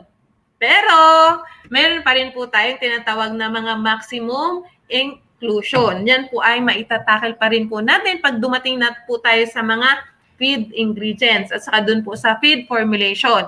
Meron din po kami listahan niya na pwede din po namin i-share po sa inyo. Yung sinatawag na maximum inclusion. Yan daw po, balik po tayo kay kasaba. Ano po? As nag-mature po si kasaba, nagbababa po si toxicity level niya, and at the same time, pag yan po pala ay gantaning fertilizer, nababawasan po ang cyanogen. Ano po? Ang significant effect of fertilizer type have been recently demonstrated. So marami pong mga nag-aral about dyan po. Nakita po nila na talagang may epekto po si fertilizer sa pagbaba po ng cyanogen. Okay? So organic fertilizer resulted in lower cyanide content in both leaves and tubers of 2 cassava varieties compared with inorganic fertilization. So dun po sa study ni Faiza et al. 2013, yung ginamitan po na ng organic fertilizer, mas mababa po yung cyanide content sa dahon at saka dun po sa laman niya compared dun sa ginamitan ng inorganic fertilizer. So ganyan po, mas makikita po natin na anything organic po talaga ay maganda po yung epekto sa kahit na sa halaman natin or sa animals po natin. Okay po? So, peeling. Pag balatan po daw natin si kasaba, ito din po ay effective way to reduce cyanide content by at least 505 in cassava tubers. Okay? So, peels in general contain higher cyanide concentration than pulp. Thus, peeling lowers the potential toxic principle. So, mataas din po pala yung cyanide content doon sa balat. So, as much as possible po talagang tatanggalin po natin si balat. Ano po? Ng kasaba. Minsan po kaya alam naman natin na talagang medyo minsan nagtitipid-tipid, nanghihinayang. Dahil na po manghinayang sa balat po ni kasaba may 505 po na cyanide content po yan, mataas po. Ano po? So, grating. Pag hinayad daw po, provides greater surface area for fermentation of pulp and removal of hydrocyanic acid through enzyme breakdown. So pag niyayadjad po siya, syempre mas nagiging sadit po siya, magkakaroon ng mas mataas na surface area or mas magiging mabilis yung fermentation ni pulp. So mas natatanggal po si hydrocyanic acid through enzyme breakdown. Diba? Madaming proseso po si kasaba. Ano po? Para mapababa natin yung si hydrocyanic acid. Imaginin mo, parang bomba. Kailangan tanggalin natin yan. Parang binomba natin si baboy natin pag pinakain natin ng kasaba. Pag hindi natin ginamitan ng mga gantong mga proseso, ano po? So, isa pa po sa proseso na pwede natin gawin, yung pagbababad po ng laman ng kasaba. Bago po natin siya lutuin or bago po natin siya i-ferment, mas maigi daw po na ibabad po natin si laman ng balinghoy. Kasi po, it provides a suitably larger medium for fermentation and allows for greater extraction of the soluble cyanide into the water. So, na-absorb na po ni water si cyanide. Kaya mas nababawasan na po siya. And then, pag niluto mo pa po siya, mas bababa po yung cyanide content ni kasaba. Okay? So, itong process na ito, yung combine po na soaking at saka pagluluto or fermentation, it removes about 20% of the free cyanide in fresh root chips after 4 hours. Although bound cyanide is only negligibly reduced.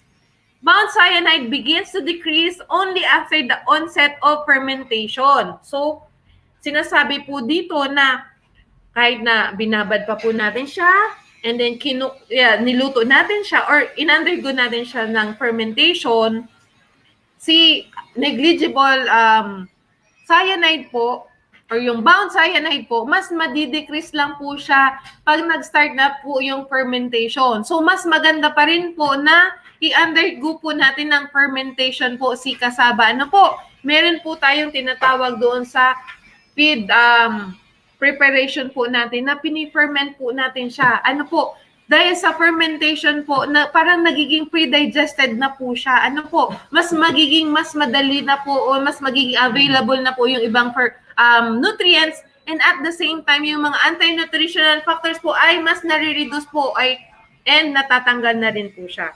Ito po ay base po sa pag-aaral ni Cook 1978, Cook and Madunago 1978. So imagine niyo, as early as 1978, meron nang gumagamit nitong mga alternative feed ingredients na ito, na cassava, which is abundant po sa atin, lalo na po sa Bicol region. Ano po, hindi lang po pang tao ang cassava, pang animals din po.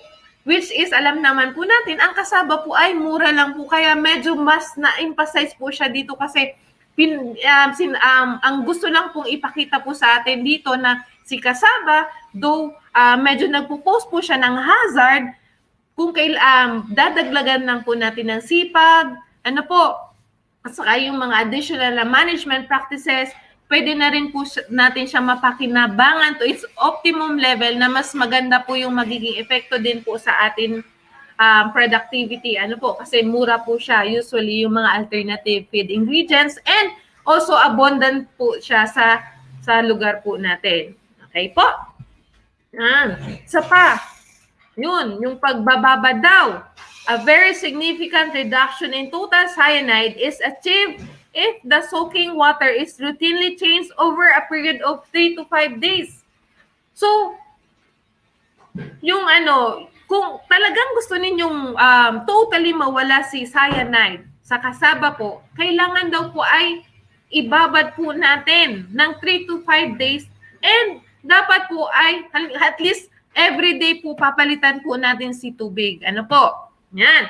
Prolonged soaking of cassava roots in water to remove soluble starches and extraction of the starchy mass, followed by sun drying, resulted in removal of 100% of initial cyanide content, according to Tew 1992. Okay. So, para may nakitang pakundangan, ano po, dahil ka na mangamba. Pag sinok mo siya ng 3 to 5 days and then papalitan mo lagi si tubig, may assurance ka na 100% po wala na po ning cyanide content si ipapakan mo po sa animals mo po. Yan. So by doing this, mga extra mga steps or procedures, mas na-eliminate po natin si ma-impose po na hazard sa hayop natin. Ang pinakamaganda po nito ay ang magkaroon po tayo ng assurance na sa ipapakain po natin na pakain sa ating mga alagang hayop ay wala po tayong kaba-kaba. Ano naman po yung additional na pag-soak ng tubig ng 3 to 5 days? Ano po na ma-assure tayo na talagang yan po ay hindi makakasama sa alagang hayop po natin. Ano po, compare sa paggagayat lang, ano po, compare sa pagdadry lang, or sa pagbuboy lang. Mas maigi po na etong gamitin po natin na method para masigurado natin na 100% wala na siyang cyanide. Okay po? Yan. So, boiling removes 90% free cyanide within 15 minutes compared with 55% of bound cyanide after 25 minutes. Ito naman po yung study ni Cook and Madunago 1978. Prolonged cooking, on the other hand, destroys the linaimerase enzyme at 72 degrees Celsius, thus keeping the glycosides and hydrocyanine intact. Yan. So, hindi naman po kailangan natin na masyadong mataas po ang pagluluto, ano po. Kasi mas nakikip niya po yung glycoside at saka yung hydrocyanic acid. Okay? So, ito po lahat pinapakita po nila kasi depende po yun sa endowment na meron po kayo kasi baka wala po kayong oras. Wala po kayong means para magawa yung iba. At least po, alam po ninyo na ito pala pag ginawa ko to, may 90% na may cyanide pa rin to. So, dapat babawasan mo yung ilalagay mo. Ano po? So, yun po yung pinapakita lang po dito. Marami kang pwedeng gawin. Ano po, depende po sa kung ano ang kaya mo po. Yan. Okay? So, dehydration. Pag sinabing dehydrated, tinatanggal po natin yung tubig. Ano po? Yun po ay through solar radiation, sun drying, or mechanical means, yung electric or fuel dryers, kung meron po tayo. Depending on economic viability. Yun nga po ang sasabi natin, depende sa mga endowment natin kung kaya ba natin gawin yon. But this process removes much of the soluble cyanide compounds.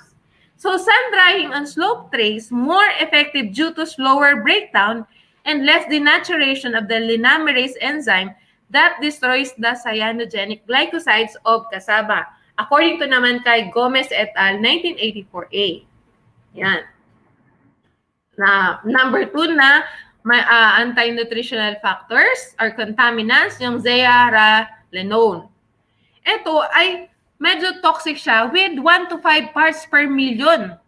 It is sufficient to cause physiological responses. Pag sinabi natin physiological na mga responses, ang isang dyan, yung development, yung sa reproduction, yan, such as swelling of edema of the vulva, failure to exhibit heat, hindi na siya maglalandi. Pag hindi siya maglandi, wala kang production for that cycle. Mababawasan si production mo, bababa si kita mo.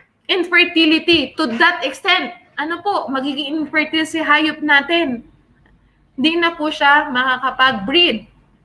Pseudo-pregnancy, ang pinaka-effect po ng pseudo-pregnancy, akala natin, buntis si hayop natin. So, ibig sabihin, 4 months, hindi ka mag-EAI dyan. 4 months na wala kang production. 4 months na maantala si cycle mo ng production cycle. Low litter weight, mababa po yung timbang ng mga anak niya. Stillbirth, patay yung ibang yung mga piglets, vaginal and rectal prolapse, lumalabas po si intestine o yung si lubot o si vagina, abortion, small litter size, mas onti po kung dati po ay 17 o 22 ang akin niya, minsan mga 10, mga 5 dahil po sa zearalenone.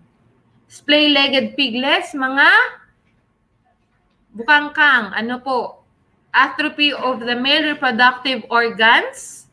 Ay, naintindihan po niyo. Siguro naman kung naintindihan ninyo yung bukangkang Sorry. Reduced rate and efficiency of growth. Yan. So, nababagal po, nagbabansot po siya. Nababawasan po yung paglaki po ng alagang hayop po natin. Yan. Fusarium graminearium or Fusarium colmorum.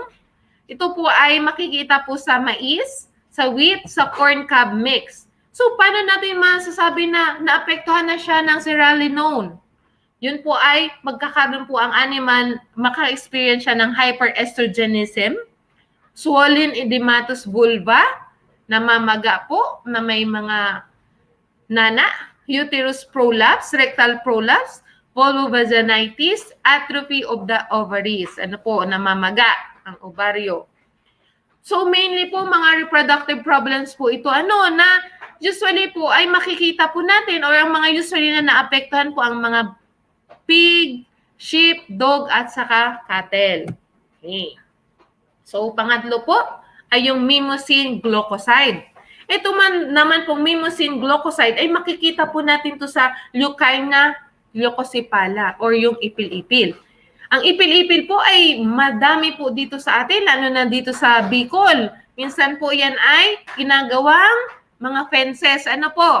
It is a legume tree, common in tropical and subtropical countries. Ito po ay mataas po ang protein po. Kaya lang po yan nga, may mimosine glucoside po siya.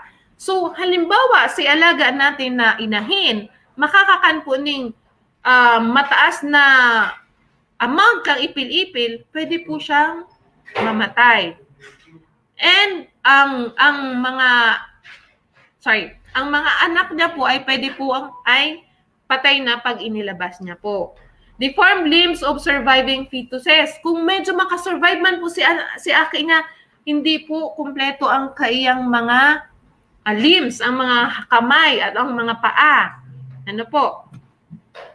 Pigs are sensitive to mimosine. So, ibig sabihin lang talaga nito, yung si ipil-ipil po, lalo na si mimosine content niya ay medyo nagpo-pose po siya ng threat or hazard po sa ating mga alagang baboy.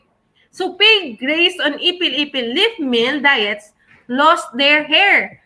Pwede din pong magbigay to ng pagkakalbo, pagkalagas po ng balahibo without stating the level at which the ipil-ipil meal was used. So, in Papua New Guinea and Philippines, ipil-ipil leaf meal has been used satisfactorily to supplement rations up to 10% for growing pigs, according to Raskin 1977. So dito naman daw po sa Pilipinas, marami na pong yung practice po nila na yung diet po o sa pagkain po nila, 10% po dun ay ipil-ipil leaf meal. So halimbawa po, sa 100 kilograms po na pagkain na yan, ang 10 kilograms po niyan ay ipil-ipil po. Ano po? Dry basis po yan. Okay. So, up to that level po, sabi dito ay okay pa rin naman po siya. Yan. So, ano naman yung mga possible solution dun sa mimosine toxicity? Kung dun sa kasaba, ang dami natin ginawa. So, dito naman sa ipil-ipil, ang kailangan lang po natin ay i-add yung iron salts. So, addition ng ferrous sulfate at a 1 to 2% dietary level to rats ration containing ipil-ipil leaf meal or mimosine reduced or completely counteracted the toxic effects of mimosine. So, nabawasan siya hanggang sa nawala na yung toxicity effect ng mimosine. Pag nagdagdag po tayo ng ferrous sulfate ng 1 to 2% lang na dietary level. Okay. So, halimbawa sa 10 kilo, So 100 grams lang to 200 grams lang po noon ay pwede nang mawala ang mimosine or anti-nutritional factor sa ipil-ipil. Addition of ferrous sulfate solution to ipil-ipil leaf meal prior to mixing was found out to be effective in reducing the toxic symptoms due to mimosine. So dapat doon po mismo sa ipil-ipil leaf meal natin, ihalo si ferrous sulfate, hindi po doon sa buong feed ration para matanggal po yung toxicity level ng ipil-ipil. Ano po? So, additional improvements was obtained when the iron-treated ipil-ipil leaf meal was allowed to stand at least for 1 week prior to mixing with the other ingredients in the ration. So, dapat pala, halimbawa, may nakaschedule ka, mahalo ngayon ako ning feed sa September 1. Dapat, sabi digdiyo, at least 1 week, 7 days before mag-September 1, dapat si ipil-ipil na gagamitin mo duman sa feed ration na to, ihaluan mo na siya ng ferrous sulfate. Ang proportion niya ay 1 to 2%. Ano po? Okay, yun na pala. Tapos na ang aking presentation. Yan. Ano? Time check, 10:57. Medyo meron pa tayong natitirang 1 hour. Pwede po ba tayong mag-break muna? Ano po? Or meron po bang mga tanong? Okay po? Ito po, from Sasimuhong TV, ma'am. Oo po. But, About po sa first topic or sa second topic? minimize mo lang. Ay, okay po. Makikita mo na siya. Ay, ito na lang. Mouse. Okay. Pwede po ba painumin yung binabada ni kasaba sa baboy? Say po ba yun? Hindi po pwede. Kasi nandoon na po, na-absorb na po nung tubig na yun si hydrocyanic acid. Yan. Kaya po natin siya binababad para po ma-absorb po ng water yung no po, big no po. Itapon na po natin yan. Ano po? As much as possible, malayo po doon sa kung nasaan yung pig pen po natin kasi baka po magdurudungkal si urigta, ma-absorb niya po si tigapunta na tubig, magpo-post pa rin po siya ng hazard. Wala din pong silbi yung ginawa po natin na soaking. Ayan po. Nasagot po ba yung question, sir? hintay lang po tayo ng mga baka may magtatanong po po. Okay po. Wala. Meron ba tayong viewers? Marami po Okay, marami naman. Shout out po sa ating mga 16 viewers sa Okay. Facebook at meron po tayong 10 viewers, stayers sa YouTube po. Okay. So, Merong share lang si ma'am. ay, okay. Thank you po. Si Ma'am Marlene Villahen. Good morning. Very informative, ma'am. Share ko din sa friends ko mga natutunan ko sa topic now. Ay, thank you very much po. Sabi din kasi, Ay, okay. sabi niya. Okay po. Nag-respond po si sir. Okay. Yes po, 100% Okay. daw po, ma'am. Okay. Yun. Thank you po. Nasagot daw po. Mm-mm, Yung mm-mm. iba po pwede po magtanong, paki-comment na lang po. Or kung gusto niyong pumasok sa stream namin, i-click lang po itong i-drop ko sa comment. I-click nyo lang kung gusto nyo makapag-usap sa amin para mag-share na yung thoughts or kung may question kayo gusto mong i-personally tanong sa ating speaker, kay Ma'am J. Kay Opo. Ma'am. Kanina po yung sa first topic, kung meron po kayong medyo hindi masyadong naliwanagan, medyo mabilis po tayo kanina. Ano po, medyo hindi natin masyado din talagang na-explain. So, meron po ba kayong gustong i-clarify? Itanong about po doon?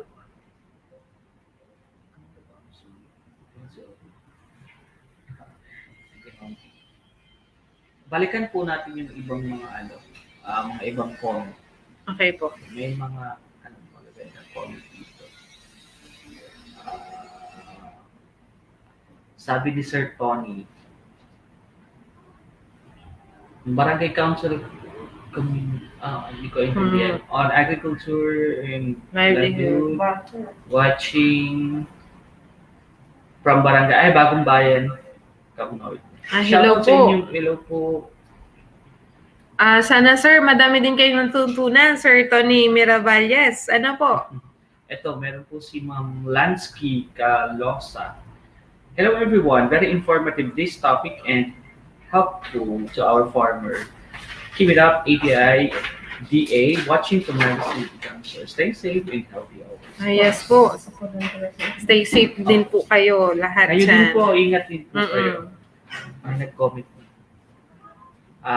Okay. Si Sir Sasimo Home TV, yung sa online courses po ba ay free po ba yon? We are all interested. Yes sir, free po yon. Pasok lang po kayo sa e-learning.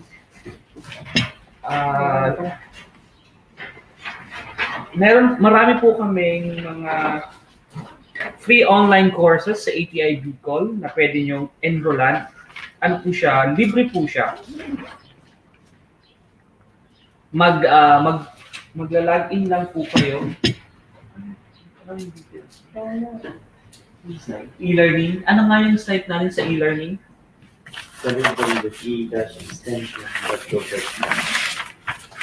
Ita-type ko na lang po sa comment box yung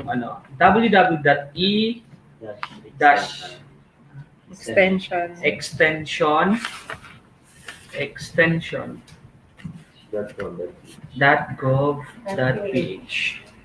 Sir, tinype ko na po doon sa comment box po yung website and then mag-enroll na lang po kayo doon. Madali lang naman po siyang ma-follow yung instruction. I-create lang po kayo ng account and then doon pipili na po kayo ng course nyo na gusto yung enrollan. And then may e-certificate po yan. I-email sa email nyo po. Thank you, sir. Sasimo Home TV. Shout out sa iyo. Sabi ni Alma, watching from Barangay Larap. Hindi ko alam kung saan yun. Camnorte po ba yun? Camnorte po, Paracas. Hello sa inyo dyan. Sir, papapasukin ko na po si Sir Obet.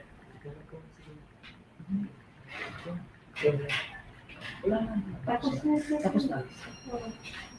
Ikaw na ma-end first. Pwede na naman natin i-ano yung Feeling ko- kahasap sa GMP. Wala Yung naman- sa GAP. Ay, meron, yung may yung video, pwede ba? Pwede po tayo mag-play video. So, sige po, isip lang po kayo kung meron pa kayong gustong i-share or i-comment. Siguro ma'am, very clear naman sa kanila kasi hindi na sila nagko-comment. Okay. Hindi na nagtatanong. Ayan, i-play ko ba? Pwede pong ako na lang. ma'am. Ay, sige po. Hindi, I mean dito. Ay, sige po, kanin po. Habang prepare ka, may reminders. Sige, papasok ito. Okay. So yan, sa mga participants po natin, I hope na na-accomplish nyo na po ang participants registration form or yung ating information sheet at kailangan po natin yun ma-submit ngayon pong araw doon sa ating Office of the Provincial Veterinarian para po ma-forward na po sa atin yung mga official po na data. So, for tomorrow po, ibibigay natin yung ating certificate of attendance doon sa ating mga registered participants po. We have 25 mula po sa probinsya ng Camarines Norte.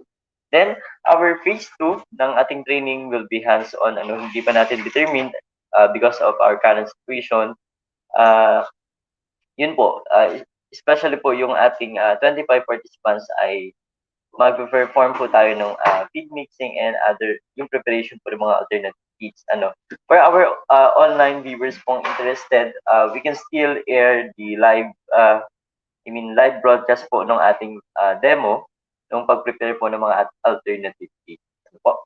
Then also, wag po natin kalimutan na i-evaluate ang ating resource person. For today po, si Ma'am May Jade Peñas from the AR05 and ang ating resource person po kahapon na si Ma'am Maria Teresa Gracia po from the Office of the Provincial Agriculture ng Camarines Sur. So ayan po. Yung ating mga forms naman ay naipadala na natin sa Office of the Provincial Veterinarian ng Cam Norte at alam ko na nai-forward na po ito sa ating mga participants. So i-accomplish nyo na po at para po ma-collect na ng ating mga coordinators at may submit na po sa atin po. Maraming salamat po sa ating mga enthusiast na patuloy pong nanonood sa ating pangalawang araw ng training on feed innovation.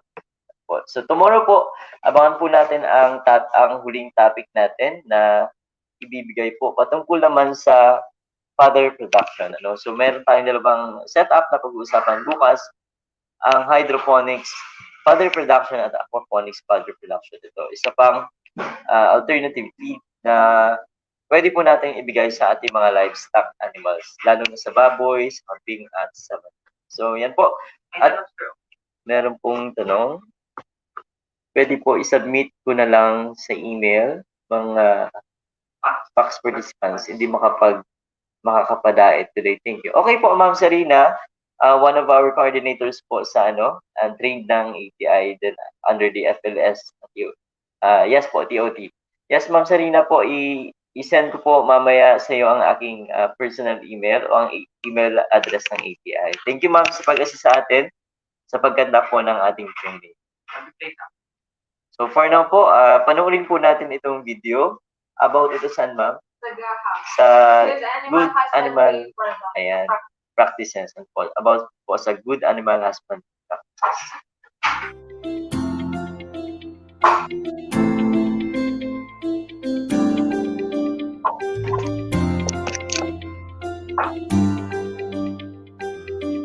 The Department of Agriculture, through the Bureau of Animal Industry, has persistently been advocating the carrying out of good animal husbandry practices, or GAHAP certification, in the country.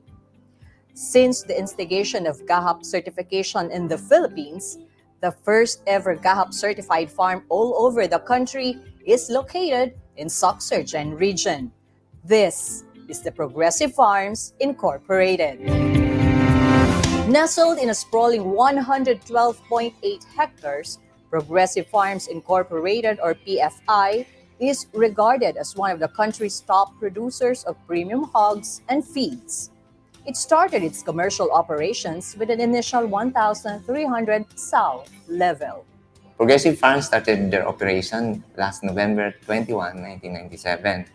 And the farm is located at Paliantupi, South Cotabato, which is very ideal for piggery farms.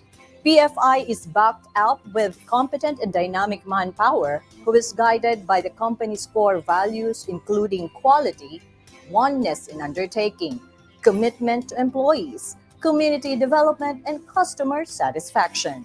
In its fervent desire to produce quality hogs, PFI has sought GAHAP certification in 2010. Our company's mission is to be recognized as one of the best producers of quality premium hogs. And in order to attain that, we are to adhere to the good animal husbandry practice in rearing and farming. Therefore, we applied for GAHAP since it promotes animal welfare and food safety without sacrificing the environment. Aside from producing premium hogs, PFI is also rendering artificial insemination services with the use of state-of-the-art laboratory instruments manned by professional and well-trained laboratory technicians. On August 2, 2011, the Bureau of Animal Industry awarded PFI the GAHAP certification, making it the first piggery farm to be GAHAP certified in the whole Philippines. We are a three-site production farm. It means we have a separate and distant nursery site and fattening site. In this setup, the cycle of disease transmission is controlled or minimized. As part of its biosecurity protocols, PFI does not acquire or import live replacement breeders from other farms because this could be potential carriers of diseases. Instead, they only get an import semen for them to produce future grandparents and parent stocks. Through this strategy, PFI can eliminate or minimize the risk of introducing new diseases to their farm. PFI also strictly implements fundamental biosecurity measures, which include the disinfection of all entering vehicles, maintaining a shower area and disinfection foot bath, and constant provision of clean and ultraviolet lighted farm uniforms and footwear for farm workers and visitors. After securing the stringent GAHAP certification, PFI is now armed with confidence in marketing their hog products. They are now more confident in advertising that their pork products are of superior quality, safe, and fit for human consumption.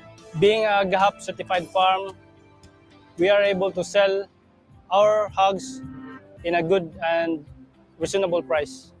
Clinching a good market share is also another benefit that PFI gets after becoming a GAHAP certified farm.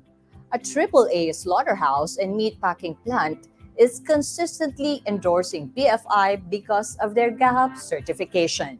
It has given us the edge to be competitive in the local market. PFI is also keeping an eye on the Philippine government's plan to penetrate the international markets. They believe that with the GAHAP certification that they hold, they have already taken the first step in conforming to the requirements and standards of various meat importing countries. With the huge product and market developments currently saturating Progressive Farms Incorporated, they are more compelled to motivate other livestock and poultry farms to apply for GAHAP certification. It is your chance to upgrade your farm based on our government standards. Apply for GAHAP certification now.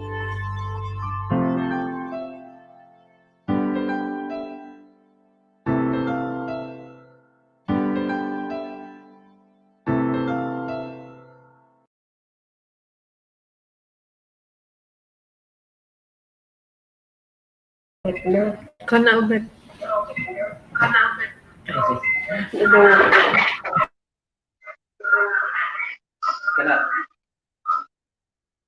Sa comments na. Ayan, so yun lang, may paglilinaw dito si Ma'am Sarina. Okay, ma'am, registration forms po pala. Okay po, noted, ma'am. I-send ko na lang po yung ang email address ng ATI at yung personal email para ma-send nyo po. Salamat, ma'am. And of course, ma'am, pa-assist na din kami sa evaluation ng ating mga participants dyan po sa inyong municipality. Ano po. So, I think we have less than 5 or na participants. Wala na po bang tanong? na gusto nyo pang i-ano? Wala na. Ano yung ating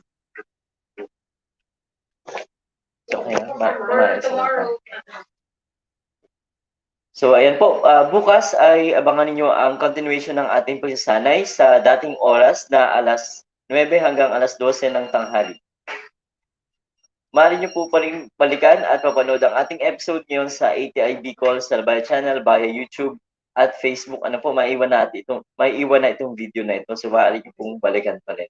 So, nagpapasalamat kami kay Ma'am May na nakasama natin ngayong araw na nagbigay ng hitik na impormasyon patungkol sa climate change at sa epekto nito sa livestock production at feed safety protocols at syempre sa mga nakilahok at nakisanay sa atin mula sa iba't ibang dako ng Pilipinas at sa mundo.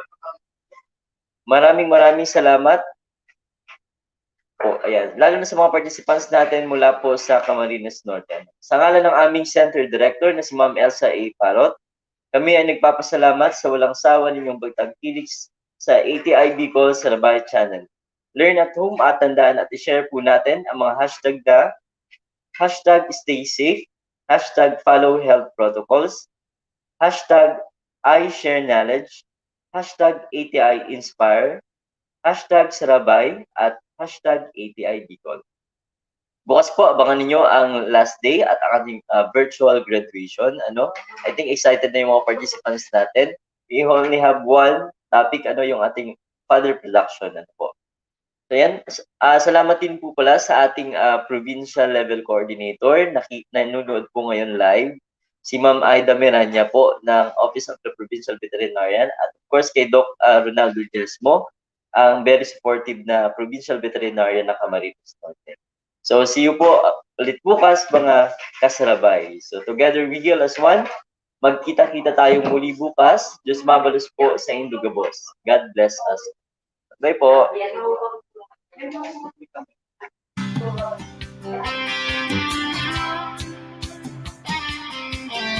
Ito ng bagong pananaw sa produksyon, malakas ang kooperasyon. Katuwang ng mga magsasaka, pamahalaan at pribadong sektor. Dadagdagan ang kaalaman sa kabuhayan. Sa negosyo, pahuhusayin ang kakayahan. Angkop at bagong teknolohiya, subsidyo, pagtubig at infrastruktura. Siguradong pagkain sa buong bansa. Masaganang ani, mataas na kita, maunlad na buhay ng mga magsasaka at mga mangingisda. Siguradong pagkain sa buong bansa. Masaganang ani, mataas na kita, maunlad na buhay ng mga magsasaka at mga mangingisda. Siguradong pagkain sa buong bansa. Masaganang ani, mataas na kita, maunlad na buhay ng mga magsasaka at mga mangingisda. Siguradong pagkain sa buong bansa. Siguradong pagkain sa buong bansa. Siguradong pagkain sa buong bansa. Siguradong pagkain sa buong bansa.